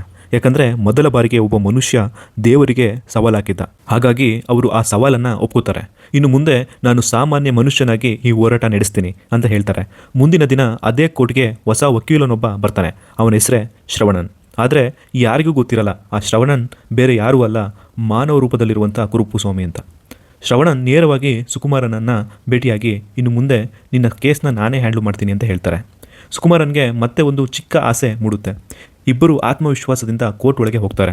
ಆದರೆ ಅಲ್ಲೂ ಮತ್ತೊಂದು ಆಟ ಕಾದಿರುತ್ತೆ. ಕೇಸ್ ಕರೆಯುತ್ತಿದ್ದಂತೆಯೇ 3 ಜನ ವಕೀಲರು ಎದ್ದು ನಿಲ್ತಾರೆ. ಈ ಕೇಸು ನಮ್ಮದು ಸಹಿಯಾಗಿದೆ, ನಾವು ಈ ಕ್ಲೈಂಟ್ನ ವಕೀಲರು ಅಂತ ಹೇಳ್ತಾರೆ. ಒಂದೇ ಕ್ಲೈಂಟ್ಗೆ 4 ಜನ ವಕೀಲರು ಇದು ನಮ್ಮ ಕೇಸ್ ಅಂತ ಹೇಳೋದನ್ನು ನೋಡಿ ಜಡ್ಜ್ಗೆ ಗೊಂದಲ ಆಗುತ್ತೆ. ಸತ್ಯ ಏನು ಅಂತ ಹುಡುಕುವ ಬದಲು ಈ ವಿಚಾರಣೆನ ಇಲ್ಲಿಗೆ ರದ್ದು ಮಾಡಿ ಅಂತ ಹೇಳಿ ಮತ್ತೊಂದು ಡೇಟ್ ಕೊಟ್ಬಿಡ್ತಾನೆ. ಅದನ್ನು ನೋಡಿ ಶ್ರವಣನ್ಗೆ ಅರ್ಥ ಆಗುತ್ತೆ, ಈ ಕೋರ್ಟ್ನಲ್ಲಿ ನ್ಯಾಯ ಗೆಲ್ಲಬೇಕು ಅಂದರೆ ಮೊದಲು ಭ್ರಷ್ಟಾಚಾರವನ್ನು ಎದುರಿಸಬೇಕು ಅಂತ. ಕೋರ್ಟ್ನಲ್ಲಿ ಇನ್ನೊಂದು ದಿನ ಶ್ರವಣನ್ ಸುತ್ತಮುತ್ತ ನಡೆಯುತ್ತಿರುವ ಎಲ್ಲವನ್ನ ಗಮನಿಸ್ತಾನೆ. ಈ ನಡುವೆ ಅವನ ಪರಿಚಯ ಪ್ರೀತಿ ಜೊತೆ ಆಗುತ್ತೆ. ಪ್ರೀತಿ ಶ್ರವಣನ್ನ ನೋಡಿ ಮೊದಲ ಕ್ಷಣದಿಂದಲೇ ಆ ವ್ಯಕ್ತಿಯಲ್ಲಿ ಏನೋ ವಿಭಿನ್ನತೆ ಇದೆ ಅನ್ನೋ ಭಾವನೆ ಅವಳಿಗೆ ಬರುತ್ತೆ. ಇನ್ನೊಂದು ಕಡೆ ಕೋರ್ಟ್ ಹೊರಗೆ ಒಂದು ಗಲಾಟೆ ನಡೀತಿರುತ್ತೆ. ಕಣ್ಮಣಿ ಅನ್ನೋ ಒಬ್ಬ ಮಹಿಳೆ ತನ್ನ ಕೇಸ್ ಫೈಲ್ ಹಿಡಿದು ಅಳುತ್ತಾ ನಿಂತಿರ್ತಾಳೆ. ಅವಳು ಒಬ್ಬ ಪ್ರಭಾವಿ ಮಂತ್ರಿಯ ವಿರುದ್ಧ ಗಂಭೀರ ಆರೋಪ ಮಾಡಿ ನ್ಯಾಯಕ್ಕಾಗಿ ಹೋರಾಡ್ತಿರ್ತಾಳೆ. ಆದರೆ ಆ ಮಂತ್ರಿ ಹಿಂದೆ ಬೇಬಿ ಕಣ್ಣನಿದ್ದ. ಆ ಕಾರಣ ಕೋರ್ಟ್ನಲ್ಲಿದ್ದ ಎಲ್ಲ ವಕೀಲನು ಕೂಡ ಅವಳ ಕೇಸ್ನ ತಗೊಳ್ಳೋಕ್ಕೆ ಧೈರ್ಯ ಮಾಡ್ತಿರಲ್ಲ. ಅಷ್ಟರಲ್ಲಿ ಬೇಬಿ ಕಣ್ಣನ್ ಎಲ್ಲರ ಮುಂದೆ ಬಂದು ಕಣ್ಮಣಿಯ ಫೈಲನ್ನು ನೆಲಕ್ಕೆಸೆದು, ಈ ಕೋರ್ಟ್ನಲ್ಲಿ ಯಾರಿಗಾದ್ರೂ ಧೈರ್ಯ ಇದ್ದರೆ ಈ ಫೈಲ್ ಎತ್ತಿ ಕೇಸ್ ತೆಗೆದುಕೊಳ್ಳಲಿ ನೋಡೋಣ ಅಂತ ಸವಾಲಾಗ್ತಾನೆ. ಇಡೀ ಕೋರ್ಟ್ ಮೌನವಾಗಿಬಿಡುತ್ತೆ. ಯಾರೂ ಕೂಡ ಮುಂದೆ ಬರಲ್ಲ. ಒಬ್ಬ ವಕೀಲ ಮುಂದೆ ಬರಲು ಪ್ರಯತ್ನ ಮಾಡಿದ್ರೂ ಕೂಡ ಬೇಬಿ ಕಣ್ಣನ್ ಅವನು ನೋಡಿದ ತಕ್ಷಣ ಹಿಂದೆ ಹೋಗ್ಬಿಡ್ತಾನೆ. ಇದನ್ನೆಲ್ಲ ಶ್ರವಣನ್ ಶಾಂತವಾಗಿ ನೋಡ್ತಿರ್ತಾನೆ. ಅದೇ ಸಮಯದಲ್ಲಿ ಅವನ ಕಣ್ಣಿಗೆ ಮತ್ತೊಂದು ಸಮಸ್ಯೆ ಬೀಳುತ್ತೆ. ಸುಕುಮಾರನ ಕೇಸ್ ನಮ್ದು ಅಂತ ಹೇಳುತ್ತಿದ್ದ 3 ವಕೀಲರು ಆ ಅರ್ಜಿನ ಹಿಂಪಡೆಯೋದಕ್ಕೆ ಸಿದ್ಧರಿರಲ್ಲ. ಶ್ರವಣನ್ ಎಷ್ಟೇ ಮನವೊಲಿಸಿದ್ರೂ ಕೂಡ ಅವರು ಒಪ್ತಿರಲ್ಲ. ಕೊನೆಗೆ ಶ್ರವಣನ್ ಒಂದು ಕ್ಷಣ ತನ್ನ ದೈವಿಕ ಶಕ್ತಿಯನ್ನು ಬಳಸ್ತಾನೆ. ಇಡೀ ಜಗತ್ತೇ ಕೆಲ ಕ್ಷಣ ನಿಂತು ಹೋಗುತ್ತೆ. ಸಮಯವೇ ಸ್ತಬ್ಧವಾಗಿಬಿಡುತ್ತೆ. ಆ ಅವಕಾಶದಲ್ಲಿ ಶ್ರವಣನ್ ಪ್ರೀತಿಯ ಕಡೆ ನೋಡಿ ಆ ಅರ್ಜಿಗಳನ್ನು ಹರಿದು ಬಿಡಿ ಅಂತ ಹೇಳ್ತಾನೆ. ಪ್ರೀತಿ ತಕ್ಷಣ ಹೋಗಿ ಆ 3 ವಕೀಲರ ಅರ್ಜಿಗಳನ್ನು ಹರಿದು ಬಿಡ್ತಾಳೆ. ಕೆಲವೇ ಕ್ಷಣಗಳಲ್ಲಿ ಸಮಯ ಮತ್ತೆ ಸಹಜ ಸ್ಥಿತಿಗೆ ಬರುತ್ತದೆ. ಎಲ್ರಿಗೂ ಅನಿಸುತ್ತೆ ಏನೂ ಆಗಿಲ್ಲ ಅಂತ. ಆದರೆ ಒಬ್ಬ ವ್ಯಕ್ತಿ ಮಾತ್ರ ನಡೆದುದನ್ನೆಲ್ಲ ನೋಡ್ತಾ ಇರ್ತಾನೆ. ಅವನೇ ಬೇಬಿ ಕಣ್ಣನ್. ಅವನು ನಗುತ್ತಾ ಶ್ರವಣ್ ಬಳಿ ಬಂದು ಹೇಳ್ತಾನೆ, ನೀವು ಸೋತಿದ್ದೀರಾ. ಶ್ರವಣನ್ ಆಶ್ಚರ್ಯದಿಂದ ನೋಡ್ತಾನೆ. ಬೇಬಿ ಕಣ್ಣನ್ ಹೇಳ್ತಾನೆ, ನಮ್ಮ ಒಪ್ಪಂದ ಏನಿತ್ತು? ಸಾಮಾನ್ಯ ಮನುಷ್ಯನಾಗಿ ಹೋರಾಡಬೇಕು ಅಂತ. ಆದರೆ ಈಗ ನಿಮ್ಮ ದೈವಿಕ ಶಕ್ತಿಯನ್ನು ಬಳಸಿದ್ದೀರಾ, ಇದು ನಿಯಮ ಉಲ್ಲಂಘನೆ ಅಂತ ಹೇಳ್ತಾನೆ. ಮತ್ತೆ ಇನ್ನೊಂದು ಷರತ್ತಾಗ್ತಾನೆ, ಇನ್ನು ಮುಂದೆ ನೀವು ಈ ಕೇಸ್ ಮುಗಿಯೋವರೆಗೂ ನಿಮ್ಮ ದೈವಿಕ ಶಕ್ತಿಯನ್ನು ಬಳಸಬಾರ್ದು ಅಂತ. ಶ್ರವಣನ್ ಕೆಲವು ಕ್ಷಣ ಯೋಚಿಸ್ತಾನೆ. ಆಗ ಬೇಬಿ ಕಣ್ಣನ್ ಮಾತಿನಲ್ಲಿ ಸತ್ಯ ಕಾಣುತ್ತದೆ. ಆದ್ದರಿಂದ ಅವನು ಗಂಭೀರವಾಗಿ ಮಾತು ಕೊಡ್ತಾನೆ, ಇನ್ನು ಮುಂದೆ ನಾನು ಯಾವುದೇ ದೈವಿಕ ಶಕ್ತಿಯನ್ನು ಬಳಸೋದಿಲ್ಲ. ಒಬ್ಬ ಸಾಮಾನ್ಯ ವಕೀಲನಾಗಿ ಮಾತ್ರ ಈ ಹೋರಾಟ ಮಾಡ್ತೀನಿ ಅಂತ ಹೇಳ್ತಾರೆ. ಬೇಬಿ ಕಣ್ಣನ್ ಮುಖದಲ್ಲಿ ಕುತಂತ್ರದ ನಗು ಮೂಡಿಬರುತ್ತೆ. ಯಾಕಂದರೆ ಈ ಭ್ರಷ್ಟ ವ್ಯವಸ್ಥೆಯಲ್ಲಿ ಒಬ್ಬ ಸಾಮಾನ್ಯ ಮನುಷ್ಯನಾಗಿ ನ್ಯಾಯ ಗೆಲ್ಲೋದು ಎಷ್ಟು ಕಷ್ಟ ಅನ್ನೋದು ಅವನಿಗೆ ಚೆನ್ನಾಗಿ ಗೊತ್ತಿರುತ್ತೆ. ಇನ್ನೊಂದು ಕಡೆ ಭಾನುನ ಆರೋಗ್ಯ ದಿನದಿಂದ ದಿನಕ್ಕೆ ಇನ್ನೂ ಹದಗೆಡುತ್ತಾ ಹೋಗ್ತಾ ಇರುತ್ತೆ. ಡಾಕ್ಟರ್ಗಳು ಪ್ರತಿದಿನ ಒಂದೇ ಮಾತು ಹೇಳ್ತಾರೆ, ಇನ್ನೂ ತಡ ಯಾಕೆ ಮಾಡ್ತಿದ್ದೀರಾ? ನೀವು ಹೀಗೆ ತಡ ಮಾಡಿದ್ರೆ ಭಾನು ಸತ್ತೋಗೋ ಪರಿಸ್ಥಿತಿ ಬರುತ್ತೆ ಅಂತ ಹೇಳ್ತಾರೆ. ಆದರೆ ಕೋರ್ಟ್ನಲ್ಲಿ ಮಾತ್ರ ಅದೇ ಡೇಟ್, ಅದೇ ವಿಳಂಬ. ಇತ್ತ ಶ್ರವಣನ್ ಮಾತ್ರ ಪ್ರಾಮಾಣಿಕವಾಗಿ ಕೇಸ್ ಹೋರಾಡ್ತಿರ್ತಾನೆ. ನಿಧಾನವಾಗಿ ಸುಕುಮಾರನ್ ಪರ ಸಾಕ್ಷಿಗಳು ಕೂಡ ಬಲವಾಗ್ತಾ ಹೋಗುತ್ತದೆ. ಈಗಲಾದರೂ ನ್ಯಾಯ ಸಿಗ್ಬೋದು ಅಂತ ಎಲ್ರಿಗೂ ಅನಿಸಿರುತ್ತೆ. ಆದರೆ ಭ್ರಷ್ಟ ವ್ಯವಸ್ಥೆ ಮತ್ತೊಂದು ತನ್ನ ನಿಜ ಮುಖವನ್ನು ತೋರಿಸ್ಬಿಡುತ್ತೆ. ವಿಚಾರಣೆ ನಡೆಯುತ್ತಿರುವಾಗ ಜಡ್ಜ್ ಇದ್ದಕ್ಕಿದ್ದಂತೆ ಪ್ರಶ್ನೆ ಕೇಳ್ತಾರೆ, ಈ ಚಿನ್ನ ನಿಜವಾಗಿಯೂ ಸುಕುಮಾರದ್ದೇನಾ ಅನ್ನೋದಕ್ಕೆ ಏನು ಸಾಕ್ಷಿ ಇದೆ ಅಂತ. ಇದಾದ ನಂತರ ವಿಷಯ ಬದಲಿಸಿ ಭಾನು ಧರಿಸಿದ್ದ ಬಟ್ಟೆಗಳ ಬಗ್ಗೆ ಮಾತನಾಡಲು ಶುರು ಮಾಡ್ತಾನೆ. ಕೋರ್ಟ್ಗೆ ಬರುವಾಗ ಹೀಗೆ ಬಟ್ಟೆ ಹಾಕಿಕೊಂಡು ಬರುವುದು ಸರಿಯಿಲ್ಲ ಅಂತ ಅವಮಾನ ಮಾಡುವ ರೀತಿಯಲ್ಲಿ ಹೇಳ್ತಾನೆ. ಈ ಮಾತು ಕೇಳಿದ ಭಾನುವಿಗೆ ಕೋಪ ತಡೆಯೋಕ್ಕಾಗೋದಿಲ್ಲ. ಅವಳು ಎದ್ದು ನಿಂತು, ಕೋರ್ಟ್ನಲ್ಲಿ ನಡೆಯುತ್ತಿರುವ ಭ್ರಷ್ಟಾಚಾರ ಯಾರಿಗೂ ಕಾಣಲ್ಲ, ಆದರೆ ಒಬ್ಬ ಹುಡುಗಿ ಹಾಕಿಕೊಂಡಿರೋ ಬಟ್ಟೆ ಮಾತ್ರ ಎಲ್ರಿಗೂ ಕಾಣುತ್ತೆ. ಇದೇನ ನ್ಯಾಯ ಅಂತ ನೇರವಾಗಿ ಪ್ರಶ್ನೆ ಮಾಡ್ತಾಳೆ. ಆ ಮಾತಿನಿಂದ ಜಡ್ಜ್ನ ಅಹಂಕಾರಕ್ಕೆ ಒಂದು ದೊಡ್ಡ ಹೊಡೆತವಾಗುತ್ತೆ. ಕೋಪದಿಂದ ನೀನು ಕೋರ್ಟ್ಗೆ ಅವಮಾನ ಮಾಡಿದೀಯಾ ಅಂತ ಹೇಳಿ ಭಾನುಗೆ 1 ದಿನ ಜೈಲು ಶಿಕ್ಷೆಯನ್ನು ವಿಧಿಸ್ತಾರೆ. ಇದನ್ನು ಕೇಳಿದ ಸುಕುಮಾರನ್ಗೆ ಶಾಕ್ ಆಗುತ್ತೆ. ಶ್ರವಣನ್ಗೆ ಕೂಡ ಕ್ಷಣಕಾಲ ಮಾತೇ ಬರದೆ ನಿಂತು ಬಿಡ್ತಾನೆ. ಈಗಾಗಲೇ ಸಾವಿನ ಜೊತೆ ಹೋರಾಡ್ತಿರುವ ಹುಡುಗಿಯನ್ನು 1 ದಿನ ಜೈಲಿಗೆ ಕಳಿಸಲಾಗುತ್ತದೆ. ಜೈಲಿನಲ್ಲಿ ಭಾನುನ ಆರೋಗ್ಯ ಇನ್ನೂ ಕೂಡ ಹದಗೆಡುತ್ತೆ. ಅದನ್ನು ನೋಡಿ ಶ್ರವಣನ್ ಮನಸ್ಸಿಗೆ ತುಂಬ ನೋವಾಗುತ್ತೆ. ಅವನಿಗೆ ಬೇಕಾದರೆ ಒಂದು ಕ್ಷಣದಲ್ಲಿ ಎಲ್ಲವನ್ನ ಸರಿ ಮಾಡ್ಬೋದಿತ್ತು. ಆದರೆ ತಾನು ಕೊಟ್ಟ ಮಾತು ಅವನ ಕೈಯನ್ನು ಬಂಧಿಸಿರುತ್ತದೆ. ಜೈಲಿನಲ್ಲಿ ಭಾನುನ ಆರೋಗ್ಯ ಇನ್ನೂ ಕೂಡ ಹದಗೆಡುತ್ತೆ. ತುಂಬ ಆರೋಗ್ಯದ ಸಮಸ್ಯೆಯಿಂದ ಭಾನು ನೆಲಕ್ಕೆ ಬೀಳ್ತಾಳೆ. ಕೆಲವೇ ಗಂಟೆಗಳಲ್ಲಿ ಭಾನುವನ್ನು ಹಾಸ್ಪಿಟಲ್ಗೆ ಕರ್ಕೊಂಡು ಹೋಗ್ತಾರೆ. ಟೆಸ್ಟ್ ಮಾಡಿ ಡಾಕ್ಟರ್ ಗಂಭೀರವಾಗಿ ಹೇಳ್ತಾರೆ, ಅವಳ ಲಿವರ್ ಕಂಪ್ಲೀಟಾಗಿ ಫೇಲ್ ಆಗ್ತಿದೆ ಅಂತ. ಇನ್ನು 1 ಕ್ಷಣವೂ ವ್ಯರ್ಥ ಮಾಡಬಾರ್ದು, ತಕ್ಷಣ ಟ್ರಾನ್ಸ್ಪ್ಲಾಂಟ್ ಮಾಡಬೇಕು ಅಂತ ಹೇಳ್ತಾರೆ. ಇದನ್ನು ಕೇಳಿದ ಶ್ರವಣನ್ ಮತ್ತು ಪ್ರೀತಿ ಆ ರಾತ್ರಿ ಜಡ್ಜ್ ಮನೆಗೆ ಹೋಗ್ತಾರೆ. ಎಮರ್ಜೆನ್ಸಿ ಆದೇಶಕ್ಕೆ ಸೈನ್ ಮಾಡಿದ್ರೆ ಕೂಡಲೇ ಚಿನ್ನ ಸಿಗುತ್ತದೆ. ಭಾನುನ ಹೇಗಾದರೂ ಮಾಡಿ ಉಳಿಸ್ಬೋದು ಅನ್ನೋ ಭರವಸೆಯಲ್ಲಿ ಅವರು ಜಡ್ಜನ್ನು ಭೇಟಿಯಾಗ್ತಾರೆ. ಆದರೆ ಅಲ್ಲೂ ಬೇಬಿ ಕಣ್ಣನ್ ಮೊದಲೇ ಕುಳಿತಿರ್ತಾನೆ. ಜಡ್ಜ್ ಅವರ ಮಾತನ್ನೇ ಕೇಳೋದೇ ಇಲ್ಲ. ನಾಳೆ ಕೋರ್ಟ್ನಲ್ಲಿ ನೋಡೋಣ ಅಂತ ಹೇಳಿ ಅವರನ್ನು ಮನೆಯಿಂದ ಹೊರಗೆ ಕಳಿಸ್ಬಿಡ್ತಾನೆ. ಆ ಕ್ಷಣದಲ್ಲಿ ಶ್ರವಣನ್ ಮನಸ್ಸಿನೊಳಗೆ ಭಾರಿ ಯುದ್ಧ ನಡೀತಿರುತ್ತೆ. ಒಂದು ಕಡೆ ದೇವರಾಗಿ ಎಲ್ಲವನ್ನೂ ಬದಲಿಸಬಹುದಾದ ಶಕ್ತಿ, ಇನ್ನೊಂದು ಕಡೆ ಸಾಮಾನ್ಯ ಮನುಷ್ಯನಾಗಿ ಕೊಟ್ಟ ವಚನ. ಅವನು ಮೌನವಾಗಿ ಅಲ್ಲಿಂದ ಹೊರಟು ಹೋಗ್ತಾನೆ. ಆದರೆ ಅವನಿಗೆ ಗೊತ್ತಿರೋದಿಲ್ಲ ಮರುದಿನ ಅವನ ಜೀವನದ ಅತ್ಯಂತ ದೊಡ್ಡ ಪರೀಕ್ಷೆ ಎದುರಾಗಲಿದೆ ಅಂತ. ಮರುದಿನ ಬೆಳಗ್ಗೆ ಕೋರ್ಟ್ನಲ್ಲಿ ಮತ್ತೆ ವಿಚಾರಣೆ ಶುರು ಮಾಡ್ತಾರೆ. ಶ್ರವಣನ್ ತನ್ನ ಬಳಿ ಇದ್ದ ಎಲ್ಲ ಸಾಕ್ಷಿಗಳನ್ನು ಒಂದೊಂದಾಗಿ ಜಡ್ಜ್ ಮುಂದೆ ಇಡ್ತಾನೆ. ತುಂಬ ಶಾಂತವಾಗಿ ಕಾನೂನಿನ ಪ್ರಕಾರ ತನ್ನ ವಾದವನ್ನು ಮುಗಿಸ್ತಾನೆ. ಕೊನೆಯಲ್ಲಿ ದಟ್ಸ್ ಆಲ್ ಯುವರ್ ಆನರ್ ಅಂತ ಹೇಳೋದ್ ಬದಲು ದಟ್ಸ್ ಆಲ್ ಅಂತ ಹೇಳ್ಬಿಡ್ತಾನೆ. ಅಷ್ಟೇ. ಜಡ್ಜ್ಗೆ ಇದೇ ಒಂದು ದೊಡ್ಡ ಇಶ್ಯೂ ಆಗಿಬಿಡುತ್ತೆ. ಅವನು ಕೋಪದಿಂದ ಎದ್ದು ನಿಂತು, ನನ್ನನ್ನು ಮೈ ಲಾರ್ಡ್ ಅಥವಾ ಯುವರ್ ಆನರ್ ಅಂತ ಕರೀಲಿಲ್ಲ, ಇದು ಕೋರ್ಟ್ಗೆ ಮಾಡಿದ ಅವಮಾನ ಅಂತ ಹೇಳ್ತಾನೆ. ಅದಾದ ನಂತರ ಇನ್ನೂ ಒಂದು ಹೆಜ್ಜೆ ಮುಂದೆ ಹೋಗ್ತಾನೆ. ನೀನು ನನ್ನ ಮುಂದೆ ತಲೆಬಾಗಿ ಕ್ಷಮೆ ಕೇಳಬೇಕು, ಇಲ್ಲ ಅಂದರೆ ನಾನು ಚಿನ್ನನ ಬಿಡುಗಡೆನೇ ಮಾಡಲ್ಲ ಅಂತ ನೇರವಾಗಿ ಹೇಳ್ಬಿಡ್ತಾನೆ. ಆ ಕ್ಷಣದಲ್ಲಿ ಕೋರ್ಟ್ನಲ್ಲಿ ನಿಶ್ಶಬ್ದ ಆವರಿಸುತ್ತೆ. ಎಲ್ಲರೂ ಶ್ರವಣನ್ನೇ ನೋಡ್ತಾ ಇರ್ತಾರೆ. ಯಾಕಂದರೆ ಇಡೀ ಜಗತ್ತೇ ತಲೆಬಾಗಿಸುವ ದೇವರು ಈಗ ಒಬ್ಬ ಭ್ರಷ್ಟ ಜಡ್ಜ್ ಮುಂದೆ ನಿಂತಿದ್ದಾನೆ.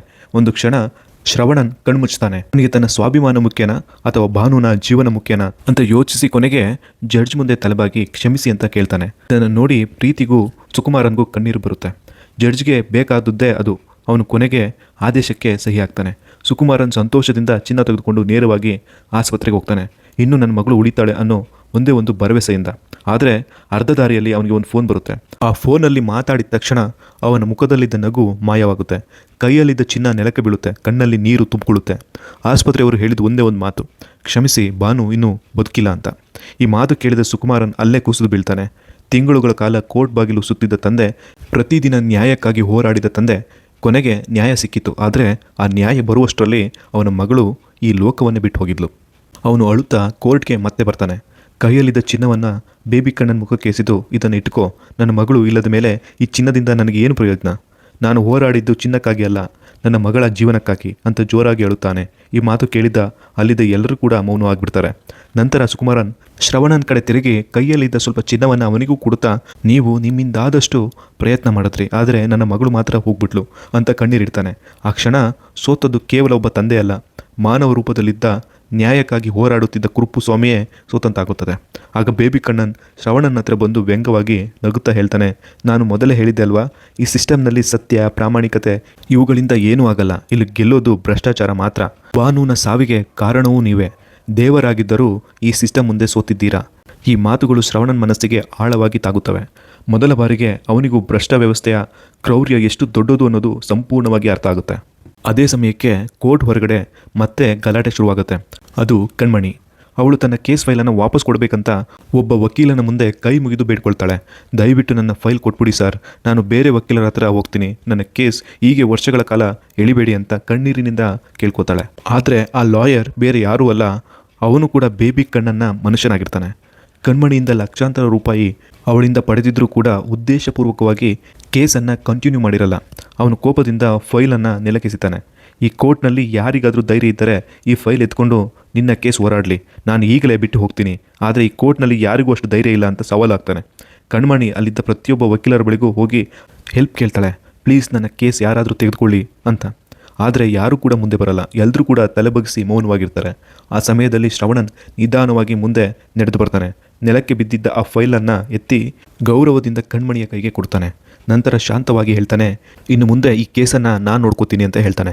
ಇದನ್ನು ನೋಡಿ ಬೇಬಿ ಕಣ್ಣನ್ನ ಗೂಂಡಾಗಳು ಕೋಪದಿಂದ ಶ್ರವಣನ್ ಮೇಲೆ ದಾಳಿ ಮಾಡ್ತಾರೆ. ಇಲ್ಲಿಯವರೆಗೆ ಎಲ್ಲವನ್ನೂ ಸಹಿಸಿಕೊಂಡಿದ್ದ ಶ್ರವಣನ್ ಈ ಬಾರಿ ಮಾತ್ರ ಸುಮ್ಮನಿರೋದಿಲ್ಲ. ಒಬ್ಬೊಬ್ಬರಾಗಿ ಎಲ್ಲರನ್ನ ಕೂಡ ಒಡೆದು ನೆಲಕ್ಕುರುಳಿಸುತ್ತಾನೆ.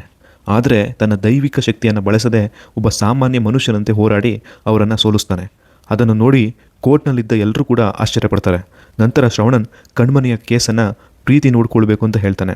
ಅದಾದ ಮೇಲೆ ಕಣ್ಮಣಿ ತನ್ನ ಜೀವನದಲ್ಲಿ ನಡೆದ ಭಯಾನಕ ಸತ್ಯವನ್ನು ಹೇಳೋಕ್ಕೆ ಶುರು ಮಾಡ್ತಾಳೆ. ಕೆಲ ವರ್ಷಗಳ ಹಿಂದೆ ಅವಳು VM ಪಾಂಡಿಷನ್ ಅನ್ನೋ ಪ್ರಭಾವಿ ಮಂತ್ರಿಯ ಪರ್ಸನಲ್ ಸೆಕ್ರೆಟರಿಯಾಗಿ ಕೆಲಸ ಮಾಡ್ತಿರ್ತಾಳೆ. ಮೊದಲಿಗೆ ಎಲ್ಲವೂ ಚೆನ್ನಾಗಿರುತ್ತೆ, ಆದರೆ ನಿಧಾನವಾಗಿ ಆ ಮಂತ್ರಿಯ ನಿಜವಾದ ಮುಖ ಹೊರಗಡೆ ಬರುತ್ತೆ. ಅವನು ಆಗಾಗ ಕಣ್ಮಣಿ ಹತ್ತಿರ ಬರಲು ಪ್ರಯತ್ನ ಮಾಡ್ತಿರ್ತಾನೆ. ಅವಳ ಅನುಮತಿ ಇಲ್ಲದೆ ಅವಳನ್ನು ಮುಟ್ಟೋಕ್ಕೆ ಟ್ರೈ ಮಾಡ್ತಾನೆ. ಒಬ್ಬಳೇ ಸಿಕ್ಕಾಗ ಅಸಭ್ಯವಾಗಿ ವರ್ತನೆ ಮಾಡ್ತಾನೆ. ಕಣ್ಮಣಿ ಇದನ್ನೆಲ್ಲ ಸಹಿಸಿಕೊಳ್ತಾಳೆ. ಆದರೆ ಒಂದು ದಿನ ಅವನ ಕಿರುಕುಳ ಮಿತಿಮೀರುತ್ತೆ. ಅವಳು ಧೈರ್ಯ ಮಾಡಿ ಪೊಲೀಸ್ ಸ್ಟೇಷನ್ಗೆ ಹೋಗಿ ಕಂಪ್ಲೇಂಟ್ ಕೊಡೋಕ್ಕೆ ಪ್ರಯತ್ನ ಮಾಡ್ತಾಳೆ. ಆದರೆ ಅಲ್ಲೂ ಕೂಡ ಅವಳಿಗೆ ನ್ಯಾಯ ಸಿಗಲ್ಲ. ಪೊಲೀಸರು ಕಂಪ್ಲೇಂಟ್ ರಿಜಿಸ್ಟರ್ ಮಾಡದೆ ಸಮಾಧಾನ ಮಾಡಿಕೋ, ಇಷ್ಟು ದೊಡ್ಡ ಮಂತ್ರಿಯ ವಿರುದ್ಧ ಹೋಗಬೇಡ ಅಂತ ಒತ್ತಡ ಹಾಕ್ತಾರೆ. ಕೆಲ ತಿಂಗಳ ನಂತರ ಆ ಮಂತ್ರಿ ಚುನಾವಣೆಯಲ್ಲಿ ಸೋಲ್ತಾನೆ. ಆಗ ಕಣ್ಮಣಿಗೆ ಮತ್ತೆ ನ್ಯಾಯದ ಮೇಲೆ ಒಂದು ಚಿಕ್ಕ ನಂಬಿಕೆ ಹುಟ್ಟುತ್ತೆ. ಅವಳು ಲಾಯರ್ ಸಹಾಯದಿಂದ ಕೋರ್ಟ್ನಲ್ಲಿ ಕೇಸ್ ಹಾಕ್ತಾಳೆ. ಆದರೆ ಅವಳು ಎದುರು ವಾದಿಸ್ತಿದ್ದವನು ಬೇಬಿ ಕಣ್ಣನ್. ಅವನ ಜನ ಕಣ್ಮಣಿಯನ್ನು ಬೆದರಿಸ್ತಾರೆ. ಮಾಧ್ಯಮಗಳ ಮುಂದೆ ಅವಳ ವ್ಯಕ್ತಿತ್ವದ ಬಗ್ಗೆ ಸುಳ್ಳು ಆರೋಪಗಳನ್ನು ಮಾಡ್ತಾರೆ. ಜನರು ಅವಳನ್ನೇ ತಪ್ಪಿತಸ್ಥಳಂತೆ ನೋಡುವ ಪರಿಸ್ಥಿತಿ ಸೃಷ್ಟಿಯಾಗುತ್ತೆ. ಇದನ್ನೆಲ್ಲವನ್ನು ಹೇಳುತ್ತಾ ಕಣ್ಮಣಿ ಕಣ್ಣೀರಿನಲ್ಲಿ ಮುಳುಗ್ತಾಳೆ. ಅವಳ ಕತೆ ಕೇಳಿದ ಪ್ರೀತಿ ಅವಳ ಕೈ ಹಿಡಿದು, ಇಷ್ಟು ವರ್ಷ ನೀನು ಒಬ್ಬಳೇ ಹೋರಾಡಿತೀಯಾ, ಆದರೆ ಇನ್ನು ಮುಂದೆ ನೀನು ಒಬ್ಬಳಲ್ಲ, ನಿನ್ನ ಜೊತೆ ನಾನಿದ್ದೀನಿ, ನಿನಗೆ ನ್ಯಾಯ ಸಿಗುವವರೆಗೂ ಈ ಹೋರಾಟ ನಿಲ್ಲೋದಿಲ್ಲ ಅಂತ ಮಾತು ಕೊಡ್ತಾಳೆ. ಈ ಮಾತು ಕೇಳಿದ ಕಣ್ಮಣಿ ಕಣ್ಣಲ್ಲಿ ಬಹಳ ವರ್ಷಗಳ ನಂತರ ಮೊದಲ ಬಾರಿಗೆ ಒಂದು ಚಿಕ್ಕ ಆಸೆ ಹುಟ್ಟುತ್ತೆ. ಕೊನೆಗೂ ಕಣ್ಮಣಿಯ ಕೇಸ್ ವಿಚಾರಣೆ ಶುರುವಾಗುತ್ತೆ. ಒಂದು ಕಡೆ ಕಣ್ಮಣಿ ಪರವಾಗಿ ಪ್ರೀತಿ ನಿಂತಿರುತ್ತಾಳೆ. ಇನ್ನೊಂದು ಕಡೆ ಮಾಜಿ ಸಚಿವ ಪಾಂಡಿಯನ್ ಪರವಾಗಿ ಬೇಬಿ ಕಣ್ಣನ್ ಕೋರ್ಟ್ಗೆ ಬರುತ್ತಾನೆ. ಕೋರ್ಟ್ನಲ್ಲಿ ವಾದ ಶುರುವಾಗುತ್ತೆ.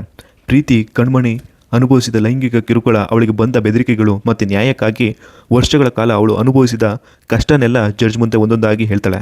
ಸ್ವಲ್ಪ ಹೊತ್ತಿನವರೆಗೆ ಎಲ್ಲವೂ ಕಣ್ಮಣಿ ಪರವಾಗಿ ನಡೀತಿರುತ್ತೆ. ಆದರೆ ಬೇಬಿ ಕಣ್ಣನ್ ತನ್ನ ಹಳೆಯ ಆಟವನ್ನು ಶುರು ಮಾಡ್ತಾನೆ. ಅವನು ಕಣ್ಮಣಿಗೆ ಪ್ರಶ್ನೆ ಕೇಳ್ತಾನೆ, ಇಷ್ಟು ದೊಡ್ಡ ಘಟನೆ ಆಗಿದ್ದರೆ 5 ವರ್ಷ ಯಾಕೆ ಸುಮ್ಮನಿದ್ದೆ, ಆಗಲೇ ಕೇಸ್ ಹಾಕ್ಬೋದಿತ್ತಲ್ವಾ ಅಂತ ಕೇಳ್ತಾನೆ. ಕಣ್ಮಣಿ ಶಾಂತವಾಗಿ, ಆಗ ಅವನು ಸಚಿವ ಆಗಿದ್ದ, ಯಾರು ಕೂಡ ನನ್ನ ಮಾತನ್ನು ಕೇಳ್ತಿರ್ಲಿಲ್ಲ ಅಂತ ಉತ್ತರ ಕೊಡ್ತಾಳೆ. ಆದರೆ ಬೇಬಿ ಕಣ್ಣನ್ ಅಲ್ಲೇ ನಿಲ್ಲೋದಿಲ್ಲ. ಘಟನೆ ಎಲ್ಲಿ ಆಯಿತು ಅಂತ ಕೇಳ್ತಾನೆ. ಕಣ್ಮಣಿ ದೆಹಲಿಯ ಮಂತ್ರಿ ಮನೆಯ 2ನೇ ಮಹಡಿಯಲ್ಲಿ ಆಯಿತು ಅಂತ ಹೇಳ್ತಾಳೆ. ಅಷ್ಟೇ ಸಾಕು. ಬೇಬಿ ಕಣ್ಣನ್ ಕೂಡಲೇ ಒಂದು ಮೆಡಿಕಲ್ ರಿಪೋರ್ಟ್ ತೆಗೆದು ಜಡ್ಜ್ ಮುಂದೆ ಇಡ್ತಾನೆ. ಮೈ ಲಾರ್ಡ್, ನನ್ನ ಕ್ಲೈಂಟ್ಗೆ 2 ಮೊಣಕಾಲಿನ ಶಸ್ತ್ರಚಿಕಿತ್ಸೆ ಆಗಿದೆ. ಡಾಕ್ಟರ್ಗಳು ಮೆಟ್ಟಿಲೇ ಹತ್ತಬಾರದು ಅಂತ ಹೇಳಿದ್ದಾರೆ. ಹಾಗಿದ್ದರೆ 2ನೇ ಮಹಡಿಗೆ ಹೋಗಿ ಈ ಘಟನೆ ಮಾಡೋಕ್ಕೆ ಹೇಗೆ ಸಾಧ್ಯ ಅಂತ ಪ್ರಶ್ನೆ ಮಾಡ್ತಾನೆ. ಜಡ್ಜ್ ಕೂಡ ಈ ರಿಪೋರ್ಟ್ನ ನೋಡಿ ಯೋಚನೆಗೆ ಬೀಳ್ತಾರೆ. ನಂತರ ಬೇಬಿ ಕಣ್ಣನ್ ಇನ್ನೊಂದು ಸಾಕ್ಷಿನ ತೋರಿಸ್ತಾನೆ. ಒಂದು ಆಡಿಯೋನ ಪ್ಲೇ ಮಾಡಿ ಎಲ್ರಿಗೂ ಕೂಡ ಕೇಳಿಸ್ತಾನೆ. ಅದನ್ನು ಕೇಳಿದವರಿಗೆ ಕಣ್ಮಣಿಯ ಮೇಲೆ ಅನುಮಾನ ಬರೋಕ್ಕೆ ಶುರುವಾಗುತ್ತೆ. ಪ್ರೀತಿ ಕ್ಷಣಕಾಲ ಗಾಬರಿ ಆಗ್ತಾಳೆ. ಆದರೆ ಆ ಸಮಯದಲ್ಲೇ ವಿಚಿತ್ರವಾದಂತಹ ಒಂದು ಘಟನೆ ನಡೆಯುತ್ತೆ. ಬೇಬಿ ಕಣ್ಣನ್ ಮತ್ತೊಂದು ಸುಳ್ಳು ಹೇಳೋಕ್ಕೆ ಬಾಯಿ ತೆರಿತಾನೆ. ಆದರೆ ಅವನ ನಾಲಿಗೆ ತೊದಲಲು ಶುರುವಾಗುತ್ತೆ. ಅವನು ಎಷ್ಟೇ ಸುಳ್ಳು ಹೇಳಲು ಪ್ರಯತ್ನಿಸಿದರೂ ಅವನ ಬಾಯಿಯಿಂದ ಹೊರಬರೋದು ಸತ್ಯ ಮಾತ್ರ. ಅವನು ತನ್ನನ್ನೇ ನಿಯಂತ್ರಿಸಿಕೊಳ್ಳೋಕ್ಕಾಗದೆ ಜೋರಾಗಿ ಹೇಳಿಬಿಡ್ತಾನೆ, ಈ ಮೆಡಿಕಲ್ ರಿಪೋರ್ಟ್ ಫೇಕ್. ಅವನಿಗೆ ಯಾವ ಆಪರೇಷನ್ ಕೂಡ ಆಗಿಲ್ಲ. ಅವನು ಪ್ರತಿದಿನ ಮೆಟ್ಟಿಲೇ ಹತ್ತಿ ನನ್ನ ಆಫೀಸ್ಗೆ ಬರ್ತಾನೆ ಅಂತ ಹೇಳ್ತಾನೆ. ಇಡೀ ಕೋರ್ಟ್ ಶಾಕ್ ಆಗಿಬಿಡುತ್ತೆ. ಬೇಬಿ ಕಣ್ಣನ್ ತಕ್ಷಣ ಬಾಯಿ ಮುಚ್ಕೊಳ್ಳಲು ಪ್ರಯತ್ನ ಮಾಡ್ತಾನೆ. ಆದರೆ ಮತ್ತೆ ಆ ವಿಡಿಯೋ ಕೂಡ ನಕಲಿ AI ತಂತ್ರಜ್ಞಾನ ಬಳಸಿ ಈ ಧ್ವನಿ ಮಾಡಿದ್ದೀನಿ ಅಂತ ಬಾಯಿ ಬಿಟ್ಬಿಡ್ತಾನೆ. ಅವನಿಗೆ ಏನಾಗ್ತಿದೆ ಅನ್ನೋದೇ ಅರ್ಥ ಆಗ್ತಿರಲ್ಲ. ಅವನು ಸುಳ್ಳು ಹೇಳೋಕ್ಕೆ ಎಷ್ಟೇ ಪ್ರಯತ್ನ ಪಟ್ಟರೂ ಕೂಡ ಅವನ ಬಾಯಿಂದ ಸತ್ಯ ಮಾತ್ರ ಬರ್ತಿರುತ್ತೆ. ಇದಕ್ಕೆ ಕಾರಣ ಏನು ಗೊತ್ತಾ? ಕೆಲ ದಿನಗಳ ಹಿಂದೆ ಪ್ರೀತಿ ಶ್ರವಣ ನಿಜವಾಗಿ ಕುರುಪು ಸ್ವಾಮಿ ಅನ್ನೋದನ್ನು ತಿಳ್ಕೊಂಡಿರ್ತಾಳೆ. ಅವಳು ಒಂದು ವರ ಕೇಳಿರ್ತಾಳೆ. ಈ ಕೋರ್ಟ್ನಲ್ಲಿ ಯಾರು ಸುಳ್ಳು ಹೇಳೋಕ್ಕೆ ಪ್ರಯತ್ನ ಮಾಡ್ತಾರೋ ಅವರ ಬಾಯಿಂದ ಸತ್ಯ ಮಾತ್ರ ಹೊರಬರಲಿ ಅಂತ ಕೇಳಿರ್ತಾಳೆ. ಆ ವರದ ಪರಿಣಾಮ ಈಗ ಎಲ್ಲ ಕಣ್ಮುಂದೆ ಕಾಣಿಸುತ್ತಿತ್ತು. ಆದರೆ ಕತೆ ಇಲ್ಲಿಗೆ ಮುಗಿಯೋಲ್ಲ. ಸತ್ಯ ಹೇಳುತ್ತಾ ಬೇಬಿ ಕಣ್ಣನ್ ತನ್ನದೇ ಆದ ಅಪರಾಧಗಳನ್ನು ಹೇಳೋಕ್ಕೆ ಶುರು ಮಾಡ್ತಾನೆ. ಜಡ್ಜ್ಗೆ ಲಂಚ ಕೊಟ್ಟದ್ದು, ಸುಳ್ಳು ಸಾಕ್ಷಿನ ಕ್ರಿಯೇಟ್ ಮಾಡಿದ್ದು, ಕೋರ್ಟ್ನಲ್ಲಿ ಹೇಗೆ ಹಣದ ಆಟ ನಡೆಯುತ್ತೆ ಅನ್ನೋದನ್ನು ಹೇಳೋಕ್ಕೆ ಶುರು ಮಾಡ್ತಾನೆ. ಇದನ್ನು ಕೇಳಿದ ಜಡ್ಜ್ ಮುಖ ಕೂಡ ಸಪ್ಪೆ ಆಗಿಬಿಡುತ್ತೆ. ಅವನು ತಕ್ಷಣ ಕೋಪದಿಂದ ಇವನನ್ನು ಹೊರಗೆ ಕರ್ಕೊಂಡು ಹೋಗಿ ಅಂತ ಪೊಲೀಸರಿಗೆ ಆದೇಶ ಕೊಡ್ತಾನೆ. ಪೊಲೀಸರು ಬೇಬಿ ಕಣ್ಣನನ್ನು ಕೋರ್ಟ್ನ ಹೊರಗೆ ಎಳ್ಕೊಂಡು ಹೋಗ್ತಾರೆ. ಅದಕ್ಕೆ ಕೋರ್ಟ್ನ ಗಡಿ ಆಚೆ ಹೋಗ್ತಿದ್ದಂಗೆ ಅವನ ನಾಲಿಗೆ ಮತ್ತೆ ಕರೆಕ್ಟ್ ಆಗಿಬಿಡುತ್ತೆ. ಆ ಕ್ಷಣದಲ್ಲಿ ಬೇಬಿ ಕಣ್ಣನ್ಗೆ ಒಂದು ದೊಡ್ಡ ರಹಸ್ಯ ಅರ್ಥ ಆಗುತ್ತೆ. ಕುರುಪು ಸ್ವಾಮಿಯ ಶಕ್ತಿ ಇಡೀ ಜಗತ್ತಿನಲ್ಲಿ ಅಲ್ಲ, ಈ ಕೋರ್ಟ್ ಮತ್ತು ಅದರ ಸುತ್ತಲಿನ ಪ್ರದೇಶದಲ್ಲಿ ಮಾತ್ರ ಕೆಲಸ ಮಾಡುತ್ತಿದೆ ಅಂತ. ಅದೇ ರಹಸ್ಯವನ್ನು ಬಳಸಿಕೊಂಡು ಅವನು ಇನ್ನೂ ದೊಡ್ಡ ಕುತಂತ್ರವನ್ನು ರೂಪಿಸಲು ನಿರ್ಧಾರ ಮಾಡ್ತಾನೆ. ಬೇಬಿ ಕಣ್ಣನ್ ಹೊರಗೆ ಬಂದ ತಕ್ಷಣ ನೇರವಾಗಿ ಶ್ರವಣನ್ ಎದುರು ನಿಂತ್ಕೊಳ್ತಾನೆ. ಶ್ರವಣನ್ ಶಾಂತವಾಗಿ ಅವನ ಕಣ್ಣುಗಳಲ್ಲಿ ಕಣ್ಣು ಹಾಕಿ ಹೇಳ್ತಾನೆ, ನೀನೇ ಹೇಳಿದ್ದಲ್ವಾ ದೇವರು ಬಂದರೂ ಕೂಡ ಕೋರ್ಟ್ ಬದಲಾಗಲ್ಲ ಅಂತ. ಈಗ ಚೆನ್ನಾಗಿ ಕೇಳು, ದೇವರು ಬಂದಿದ್ದಾರೆ. ಇನ್ನು ಮುಂದೆ ಈ ಜಾಗದಲ್ಲಿ ಯಾರಿಗೂ ಕೂಡ ಅನ್ಯಾಯ ಆಗಲ್ಲ ಅಂತ ಹೇಳ್ತಾರೆ. ಈ ಮಾತು ಕೇಳಿದ ಬೇಬಿ ಕಣ್ಣನ್ ಮೊದಲ ಬಾರಿಗೆ ನಿಜವಾಗಿಯೂ ಹೆದರ್ತಾನೆ. ಅದೇ ಸಮಯದಲ್ಲಿ ಜಡ್ಜ್ ಮಾಡಿದ ಭ್ರಷ್ಟಾಚಾರದ ಸತ್ಯ ಹೊರಬಂದ ಕಾರಣ ಅವನನ್ನು ಕೆಲಸದಿಂದ ತೆಗೆದುಹಾಕಲಾಗುತ್ತೆ. ಅದಾದ ನಂತರ ನಡೆಯೋದು ಒಂದು ಅದ್ಭುತ. ಕುರುಪು ಸ್ವಾಮಿಯ ದೇವಾಲಯದ ಸುತ್ತ ಒಂದು ದೊಡ್ಡ ಕೆಂಪು ಗಡಿ ಕಾಣಿಸಿಕೊಳ್ಳುತ್ತೆ. ಆ ಗಡಿಯೊಳಗೆ ಕಾಲಿಟ್ಟ ಯಾರೇ ಆಗಲಿ ಅವರ ಮನಸ್ಸಿನಲ್ಲಿ ಕೆಟ್ಟ ಆಲೋಚನೆ ಉಳಿಯೋದೇ ಇಲ್ಲ. ಕಳ್ಳತನ ಮಾಡಲು ಬಂದ ಕಳ್ಳ ಮನೆಯೊಳಗೆ ಹೋಗಿ ವಸ್ತುಗಳನ್ನು ಕದಿಯೋದು ಬದಲು ವಸ್ತುಗಳನ್ನು ಸರಿ ಮಾಡಿ ಜೋಡಿಸ್ಬಿಡ್ತಾನೆ. ಕೊಲೆ ಮಾಡಲು ಬಂದ ವ್ಯಕ್ತಿ ಕೈಯಲ್ಲಿದ್ದ ಆಯುಧಗಳನ್ನು ಕೆಳಗೆ ಇಟ್ಟು ಆ ವ್ಯಕ್ತಿಗೆ ಸಹಾಯ ಮಾಡ್ತಾನೆ. ಸುಳ್ಳು ಹೇಳಲು ಬಂದವನು ತಿಳಿಯದೆ ಸತ್ಯ ಹೇಳಿಬಿಡ್ತಾನೆ. ಲಂಚ ತೆಗೆದುಕೊಳ್ಳೋಕೆ ಬಂದ ಅಧಿಕಾರಿ ಅದನ್ನೇ ತಿರಸ್ಕರಿಸ್ತಾನೆ. ನಿಧಾನವಾಗಿ ಇಡೀ ಪ್ರಪಂಚ ಬದಲಾಗ್ತಾ ಹೋಗುತ್ತೆ. ಕಳ್ಳತನ, ದರೋಡೆ, ಮೋಸ, ಹೊಡೆದಾಟ ಎಲ್ಲವೂ ಕೂಡ ಕಡಿಮೆ ಆಗುತ್ತೆ. ಅಪರಾಧಿಗಳೇ ಇಲ್ಲದಿದ್ದಾಗ ಹೊಸ ಕೇಸ್ಗಳು ಕೂಡ ಕೋರ್ಟ್ಗೆ ಬರೋದಿಲ್ಲ. ವರ್ಷಗಳಿಂದ ಬಾಕಿ ಇದ್ದ ಉಳಿದ ಕೇಸ್ಗಳು ಒಂದೊಂದಾಗಿ ಬೇಗ ಮುಗಿಯುತ್ತವೆ. ಮೊದಲು ಜನರ ಕಷ್ಟದಿಂದ ಹಣ ಮಾಡುತ್ತಿದ್ದ ವಕೀಲರು ಈಗ ಕೆಲಸವೇ ಇಲ್ಲದೆ ಕುಳಿತುಕೊಳ್ಳುವ ಪರಿಸ್ಥಿತಿ ಬರುತ್ತೆ. ಜನರು ಮೊದಲ ಬಾರಿಗೆ ನ್ಯಾಯ ಅಂದರೆ ಕೇವಲ ಕೋರ್ಟ್ ತೀರ್ಪಲ್ಲ, ಮನುಷ್ಯನ ಮನಸ್ಸು ಬದಲಾದಾಗಲೇ ನಿಜವಾದ ನ್ಯಾಯ ಅನ್ನೋದು ಅರ್ಥ ಮಾಡ್ಕೊಳ್ತಾರೆ. ಇನ್ನೊಂದು ಕಡೆ ಬೇಬಿ ಕಣ್ಣನ್ ಇವನ್ನೆಲ್ಲವನ್ನು ಕೂಡ ಗಮನಿಸ್ತಾ ಇರ್ತಾನೆ. ಅವನು ಯೋಚಿಸ್ತಾನೆ, ಈ ಬದಲಾವಣೆಗೆ ಕಾರಣ ಕುರುಪು ಸ್ವಾಮಿ ಅಲ್ಲ, ಅವನ ದೇವಾಲಯ. ಹಾಗಾಗಿ ಅವನು ತನ್ನ ಗೂಂಡಗಳನ್ನು ದೇವಸ್ಥಾನನ ಹೊಡೆಯೋಕ್ಕೆ ಕಳಿಸ್ತಾನೆ. ಆದರೆ ಅವರು ದೇವಾಲಯದ ಹತ್ತಿರ ಬಂದ ತಕ್ಷಣ ಶ್ರವಣನ್ ಅಲ್ಲಿಗೆ ಬಂದು ಎಲ್ಲರನ್ನ ಚೆನ್ನಾಗಿ ಹೊಡೆದು ಕಳಿಸ್ತಾನೆ. ಆ ಫೈಟಿಂಗ್ ಮಧ್ಯೆ ಒಬ್ಬನ ಮೊಬೈಲ್ ಕೆಳಗೆ ಬೀಳುತ್ತೆ. ಶ್ರವಣನ್ ಫೋನ್ ಎತ್ತುತ್ತಾನೆ. ಆತ ಕಡೆಯಿಂದ ಬೇಬಿ ಕಣ್ಣನ್ ಧ್ವನಿ, ಕೆಲಸ ಆಯಿತಾ ಇಲ್ವಾ, ನಾನು ಬರಬೇಕಂತ ಕೇಳ್ತಾನೆ. ಬೇಗ ಬಾ, ನಿನಗಾಗಿ ನರಕಕ್ಕೆ 1 ವೇ ಟಿಕೆಟ್ ರೆಡಿ ಆಗಿದೆ ಅಂತ ಹೇಳ್ತಾನೆ. ಅದೇ ಸಮಯದಲ್ಲಿ ಒಂದು ಲಾರಿ ವೇಗವಾಗಿ ಬಂದು ಶ್ರವಣನ್ ಕಾರಿಗೆ ಡಿಕ್ಕಿ ಹೊಡೆಯುತ್ತೆ. ಮೊದಲಿಗೆ ಇದು ಬೇಬಿ ಕಣ್ಣನ್ ಕೆಲಸ ಅಂತ ಅನ್ಸುತ್ತೆ. ಆದರೆ ಇದರ ಹಿಂದೆ ಇದ್ದದ್ದು ಕೆಲಸ ಕಳ್ಕೊಂಡ ಹಳೆಯ ಜಡ್ಜ್. ಸೇಡು ತೀರಿಸ್ಕೊಳ್ಳೋಕ್ಕೆ ಅವನು ಗೂಂಡಾಗಳನ್ನು ಕಳಿಸಿರ್ತಾನೆ. ಆದರೆ ವಿಚಿತ್ರ ಏನಂದರೆ ಆ ಗೂಂಡಗಳು ಕೆಂಪು ಗೋಡೆಯೊಳಗೆ ಬಂದ ತಕ್ಷಣ ಅವರ ಮನಸ್ಸೇ ಬದಲಾಗುತ್ತೆ. ಕೊಲೆ ಮಾಡಲು ಬಂದವರು ಈಗ ಶ್ರವಣನ್ನೇ ಉಳಿಸಲು ಓಡಿ ಬರ್ತಾರೆ. ಆದರೆ ಗಡಿಯ ಹೊರಗೆ ಹೋಗ್ತಿದ್ದಂಗೆ ಮತ್ತೆ ಅವರ ಕ್ರೂರ ಸ್ವಭಾವ ವಾಪಸ್ ಬರುತ್ತೆ. ಇದನ್ನೆಲ್ಲ ದೂರದಿಂದ ನೋಡುತ್ತಿದ್ದ ಬೇಬಿ ಕಣ್ಣನ್ಗೆ ಒಂದು ದೊಡ್ಡ ರಹಸ್ಯ ಗೊತ್ತಾಗುತ್ತೆ. ಕುರುಪು ಸ್ವಾಮಿಯ ಶಕ್ತಿ ಇಡೀ ಜಗತ್ತಿನಲ್ಲಿ ಇಲ್ಲ, ಒಂದು ನಿರ್ದಿಷ್ಟ ಗಡಿಯೊಳಗೆ ಮಾತ್ರ ಕೆಲಸ ಮಾಡುತ್ತದೆ ಅಂತ ಅವನಿಗೆ ಗೊತ್ತಾಗುತ್ತೆ. ಅವನು ನೇರವಾಗಿ ಕೆಲಸ ಕಳೆದುಕೊಂಡ ಹಳೆಯ ಜಡ್ಜನ್ನು ಭೇಟಿ ಮಾಡ್ತಾನೆ. ದೇವರ ಜೊತೆ ಹೋರಾಡೋದು ಬೇಡ, ಕೋರ್ಟ್ನಲ್ಲೇ ಈ ಜಾಗದಿಂದ ಬೇರೆ ಕಡೆಗೆ ಶಿಫ್ಟ್ ಮಾಡಿಸೋಣ, ಆಗ ಕುರುಪು ಸ್ವಾಮಿಯ ಶಕ್ತಿ ಇಲ್ಲಿಗೆ ಮಾತ್ರ ಸೀಮಿತವಾಗಿರುತ್ತೆ ಅಂತ ಹೇಳ್ತಾನೆ. ಅದಕ್ಕೆ ಜಡ್ಜ್ ಹೆದರ್ಕೋತಾನೆ. ನನಗೆ ಇನ್ನೂ ಈ ಆಟ ಬೇಡ, ನಾನು ಇದರಲ್ಲಿ ಇರೋದಿಲ್ಲ ಅಂತ ಹೇಳಿ ಹೊರಡಲು ಪ್ರಯತ್ನ ಮಾಡ್ತಾನೆ. ಆ ಕ್ಷಣದಲ್ಲಿ ಬೇಬಿ ಕಣ್ಣನ್ ತನ್ನ ನಿಜವಾದ ರಾಕ್ಷಸ ಮುಖನ ತೋರಿಸ್ತಾನೆ. ಯಾವ ಕರುಣೆಯೂ ಇಲ್ಲದೆ ಅವನು ಜಡ್ಜನ್ನೇ ಕೊಲೆ ಮಾಡಿಬಿಡ್ತಾನೆ. ನಂತರ ಅವನ ಶವವನ್ನು ಕೋರ್ಟ್ ಕಟ್ಟಡದೊಳಗೆ ಇಟ್ಟು ಮೇಲ್ಚಾವಣಿ ಕುಸಿದು ಸತ್ತ ಹಾಗೆ ನಾಟಕ ಮಾಡ್ತಾನೆ. ಅವನು ತನ್ನ ಗ್ಯಾಂಗ್ನ ಎಲ್ಲ ಲಾಯರ್ನ ಕೋರ್ಟಿಗೆ ಕರೆಸ್ಕೋತಾನೆ. ಒಂದೇ ಸಮನೆ ಎಲ್ಲರೂ ಆ ಹಳೆಯ ಮೆಟ್ಟಿಲ ಮೇಲೆ ನಿಂತ್ಕೋತಾರೆ. ಅತಿಯಾದ ಭಾರದಿಂದ ಮೆಟ್ಟಿಲು ಒಡೆದು ಬೀಳುತ್ತೆ. ಈ ಗೊಂದಲದ ಮಧ್ಯೆ ಬೇಬಿ ಕಣ್ಣನ್ ಮೊದಲೇ ಅಡಗಿಸಿದ್ದ ಸ್ಫೋಟಕಗಳನ್ನು ಸಿಡಿಸ್ತಾನೆ. ಕೆಲವೇ ಕ್ಷಣಗಳಲ್ಲಿ ಇಡೀ ಕೋರ್ಟ್ ಕಟ್ಟಡ ನೆಲಸಮವಾಗುತ್ತೆ. ಮಾಧ್ಯಮಗಳಲ್ಲಿ ದೊಡ್ಡ ಸುದ್ದಿ, ಶಿಥಿಲಗೊಂಡ ಕೋರ್ಟ್ ಕಟ್ಟಡ ಕುಸಿದು ಜಡ್ಜ್ ಸಾವು ಅಂತ. ಜನರಲ್ಲಿ ಭಯ ಶುರುವಾಗುತ್ತೆ. ಇನ್ಮೇಲೆ ಈ ಬಿಲ್ಡಿಂಗಲ್ಲಿ ಕೆಲಸ ಮಾಡಿದ್ರೆ ಇನ್ನೆಷ್ಟು ಜನ ಸಾಯ್ತಾರೆ ಅನ್ನೋ ಪ್ರಶ್ನೆ ಎದ್ದೇಳುತ್ತೆ. ಮಾಧ್ಯಮ, ಸಾರ್ವಜನಿಕರು, ವಿರೋಧ ಪಕ್ಷ ಎಲ್ಲರೂ ಸರ್ಕಾರದ ಮೇಲೆ ಒತ್ತಡ ಹಾಕ್ತಾರೆ. ಕೊನೆಗೆ ಸರ್ಕಾರ ದೊಡ್ಡ ನಿರ್ಧಾರ ತೆಗೆದುಕೊಳ್ಳುತ್ತೆ. ಹಳೆಯ ಕೋರ್ಟನ್ನು ಮುಚ್ಚಿ ಹೊಸ ಜಾಗದಲ್ಲಿ ಹೊಸ ಕೋರ್ಟ್ ಕಟ್ಟಬೇಕು ಅಂತ ಘೋಷಿಸುತ್ತೆ. ಈ ಸುದ್ದಿ ಕೇಳಿದ ಬೇಬಿ ಕಣ್ಣನ್ ಮುಖದಲ್ಲಿ ದೊಡ್ಡ ನಗು ಮೂಡುತ್ತೆ. ಯಾಕಂದರೆ ಅದೇ ಅವನ ಮಾಸ್ಟರ್ ಪ್ಲಾನ್ ಆಗಿರುತ್ತೆ. ಕೋರ್ಟ್ ಕುರುಪುಸ್ವಾಮಿಯ ಕೆಂಪು ಗಡಿಯಿಂದ ಹೊರಗಡೆ ಹೋದರೆ ಮತ್ತೆ ಲಂಚ, ಭ್ರಷ್ಟಾಚಾರ, ಸುಳ್ಳು ಸಾಕ್ಷಿ ಎಲ್ಲವೂ ಮೊದಲಿನ ಥರನೇ ಶುರುವಾಗುತ್ತೆ ಅಂತ ಅವನಿಗೆ ಸಂಪೂರ್ಣ ನಂಬಿಕೆ ಇರುತ್ತೆ. ಕೆಲ ತಿಂಗಳ ನಂತರ ಹೊಸದಾಗಿ ಕೋರ್ಟ್ ಕಟ್ಟಲಾಗಿರುತ್ತದೆ. ಎಲ್ಲರೂ ಕೂಡ ಕೋರ್ಟ್ ಹೊರಗೆ ಶಿಫ್ಟ್ ಆಗಿರ್ತಾರೆ. ಬೇಬಿ ಕಣ್ಣನ್ ಮನಸ್ಸಿನಲ್ಲಿ ಒಂದೇ ಖುಷಿ, ಈಗ ದೇವರ ಆಟ ಮುಗಿತು, ಮತ್ತೆ ನನ್ನ ಆಟನ ಶುರು ಮಾಡ್ಬೋದು ಅಂತ. ಹೊಸದಾಗಿ ಕಟ್ಟಿದ ಭವ್ಯ ಕೋರ್ಟ್ನಲ್ಲಿ ಕಣ್ಮಣಿಯ ಕೇಸ್ನ ಕೊನೆಯ ವಿಚಾರಣೆ ಶುರುವಾಗುತ್ತೆ. ಒಂದು ಕಡೆ ಕಣ್ಮಣಿ ಪರವಾಗಿ ಪ್ರೀತಿ ನಿಂತಿರ್ತಾಳೆ, ಇನ್ನೊಂದು ಕಡೆ ಸಚಿವ ಪಾಂಡ್ಯನ್ ಪರವಾಗಿ ಎಂದಿನಂತೆ ಬೇಬಿ ಕಣ್ಣನ್ ನಿಂತಿರ್ತಾನೆ. ಇಬ್ಬರು ತಮ್ಮ ಅಂತಿಮ ವಾದವನ್ನು ಜಡ್ಜ್ ಮುಂದೆ ಮಂಡಿಸ್ತಾರೆ. ಕೋರ್ಟ್ನಲ್ಲಿದ್ದ ಎಲ್ಲರೂ ಕೂಡ ಉಸಿರು ಬಿಗಿಡಿದು ತೀರ್ಪಿಗಾಗಿ ಕಾಯ್ತಾರೆ. ಪ್ರೀತಿ ತನ್ನ ವಾದ ಮುಗಿಸಿ ಫೈಲನ್ನು ಜಡ್ಜ್ಗೆ ಕೊಡ್ತಾಳೆ. ಜಡ್ಜ್ ಫೈಲ್ ಓಪನ್ ಮಾಡ್ತಿದ್ದಂಗೆ ಒಂದು ಸಣ್ಣ ಕಾಗದ ಅವನ ಕಣ್ಣಿಗೆ ಬೀಳುತ್ತೆ. ಅದರ ಮೇಲೆ ಒಂದೇ ಒಂದು ಸಾಲು ಬರೆದಿರುತ್ತೆ, ಕುರುಪುಸ್ವಾಮಿ ಎಲ್ಲವನ್ನು ಕೂಡ ನೋಡ್ತಾ ಇದ್ದಾನೆ ಅಂತ. ಈ ಮಾತನ್ನು ಓದಿದ ತಕ್ಷಣ ಜಡ್ಜ್ ಮುಖದಲ್ಲಿ ಬಣ್ಣವೇ ಬದಲಾಗುತ್ತೆ. ಯಾರೋ ತನ್ನನ್ನು ನೋಡ್ತಾ ಇದ್ದಾರೆ ಅನ್ನೋ ವಿಚಿತ್ರ ಅನುಭವ ಅವನಿಗಾಗುತ್ತೆ. ಕೆಲ ಕ್ಷಣದಲ್ಲಿ ಅವನು ಮೌನವಾಗಿ ಕುಳಿತುಕೊಳ್ತಾನೆ. ಆಮೇಲೆ ತೀರ್ಪು ಓದಲು ಶುರು ಮಾಡ್ತಾನೆ. ಕೋರ್ಟ್ನಲ್ಲಿದ್ದ ಎಲ್ರಿಗೂ ಅನಿಸೋದು ಇವನು ಕೂಡ ಇಂದಿನ ಜಡ್ಜ್ಗಳಂತೆ ಹಣಕ್ಕೆ ಮಾರಾಟವಾಗಿರುತ್ತಾನೆ ಅಂತ. ಆದರೆ ಈ ಬಾರಿ ಹಾಗಾಗುವುದಿಲ್ಲ. ಜಡ್ಜ್ ಎದ್ದು ನಿಂತು ಸ್ಪಷ್ಟವಾಗಿ ಹೇಳ್ತಾನೆ, ಪಾಂಡ್ಯನ್ ಲೈಂಗಿಕ ಕಿರುಕುಳ ನೀಡಿದ ಆರೋಪ ಸಾಬೀತಾಗಿದೆ. ಅವನಿಗೆ 3 ವರ್ಷ ಜೈಲು ಶಿಕ್ಷೆ ಮತ್ತು 75 ಲಕ್ಷ ದಂಡ ವಿಧಿಸಲಾಗಿದೆ ಅಂತ ಹೇಳ್ತಾನೆ. ಅದಾದ ನಂತರ ಜಡ್ಜ್ ಬೇಬಿ ಕಣ್ಣನ್ ಕಡೆಗೆ ತಿರುಗ್ತಾನೆ.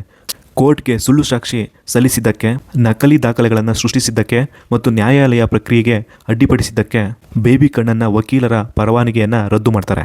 ಈ ತೀರ್ಪು ಕೇಳಿ ಬೇಬಿ ಕಣ್ಣನ್ ಶಾಕ್ ಆಗ್ತಾನೆ. ಇದು ಹೇಗೆ ಸಾಧ್ಯ ಆಯಿತು? ಈ ಕೋರ್ಟ್ ನನ್ನ ಹಿಡಿತದಲ್ಲಿರಬೇಕಿತ್ತಲ್ವಾ ಅಂತ ಅಂದ್ಕೋತಾನೆ. ಅದೇ ಸಮಯದಲ್ಲಿ ಮತ್ತೊಂದು ದೊಡ್ಡ ರಹಸ್ಯ ಹೊರಗಡೆ ಬರುತ್ತೆ. ಹೊಸ ಕೋರ್ಟ್ನ ಕಟ್ಟುವ ಮೊದಲೇ ಪ್ರೀತಿ ಆ ಪ್ರದೇಶದಲ್ಲೂ ಕೂಡ ಕುರುಪುಸ್ವಾಮಿಯ ದೇವಾಲಯವನ್ನು ನಿರ್ಮಿಸಿರ್ತಾಳೆ. ಅಂದರೆ ಬೇಬಿ ಕಣ್ಣನ್ ದೇವರ ಶಕ್ತಿಯಿಂದ ತಪ್ಪಿಸಿಕೊಳ್ಳೋಕ್ಕೆ ಕೋರ್ಟನ್ನೇ ಬೇರೆ ಊರಿಗೆ ತೆಗೆದುಕೊಂಡು ಹೋಗಿದ್ದ. ಆದರೆ ಕುರುಪುಸ್ವಾಮಿ ಅವನಿಗಿಂತ ಮೊದಲೇ ಅಲ್ಲಿ ತಲುಪಿರ್ತಾರೆ. ಈ ಸತ್ಯ ಗೊತ್ತಾದ ಕ್ಷಣದಲ್ಲಿ ಬೇಬಿ ಕಣ್ಣನ್ ಸಂಪೂರ್ಣವಾಗಿ ಕುಸಿದು ಬಿಡ್ತಾನೆ.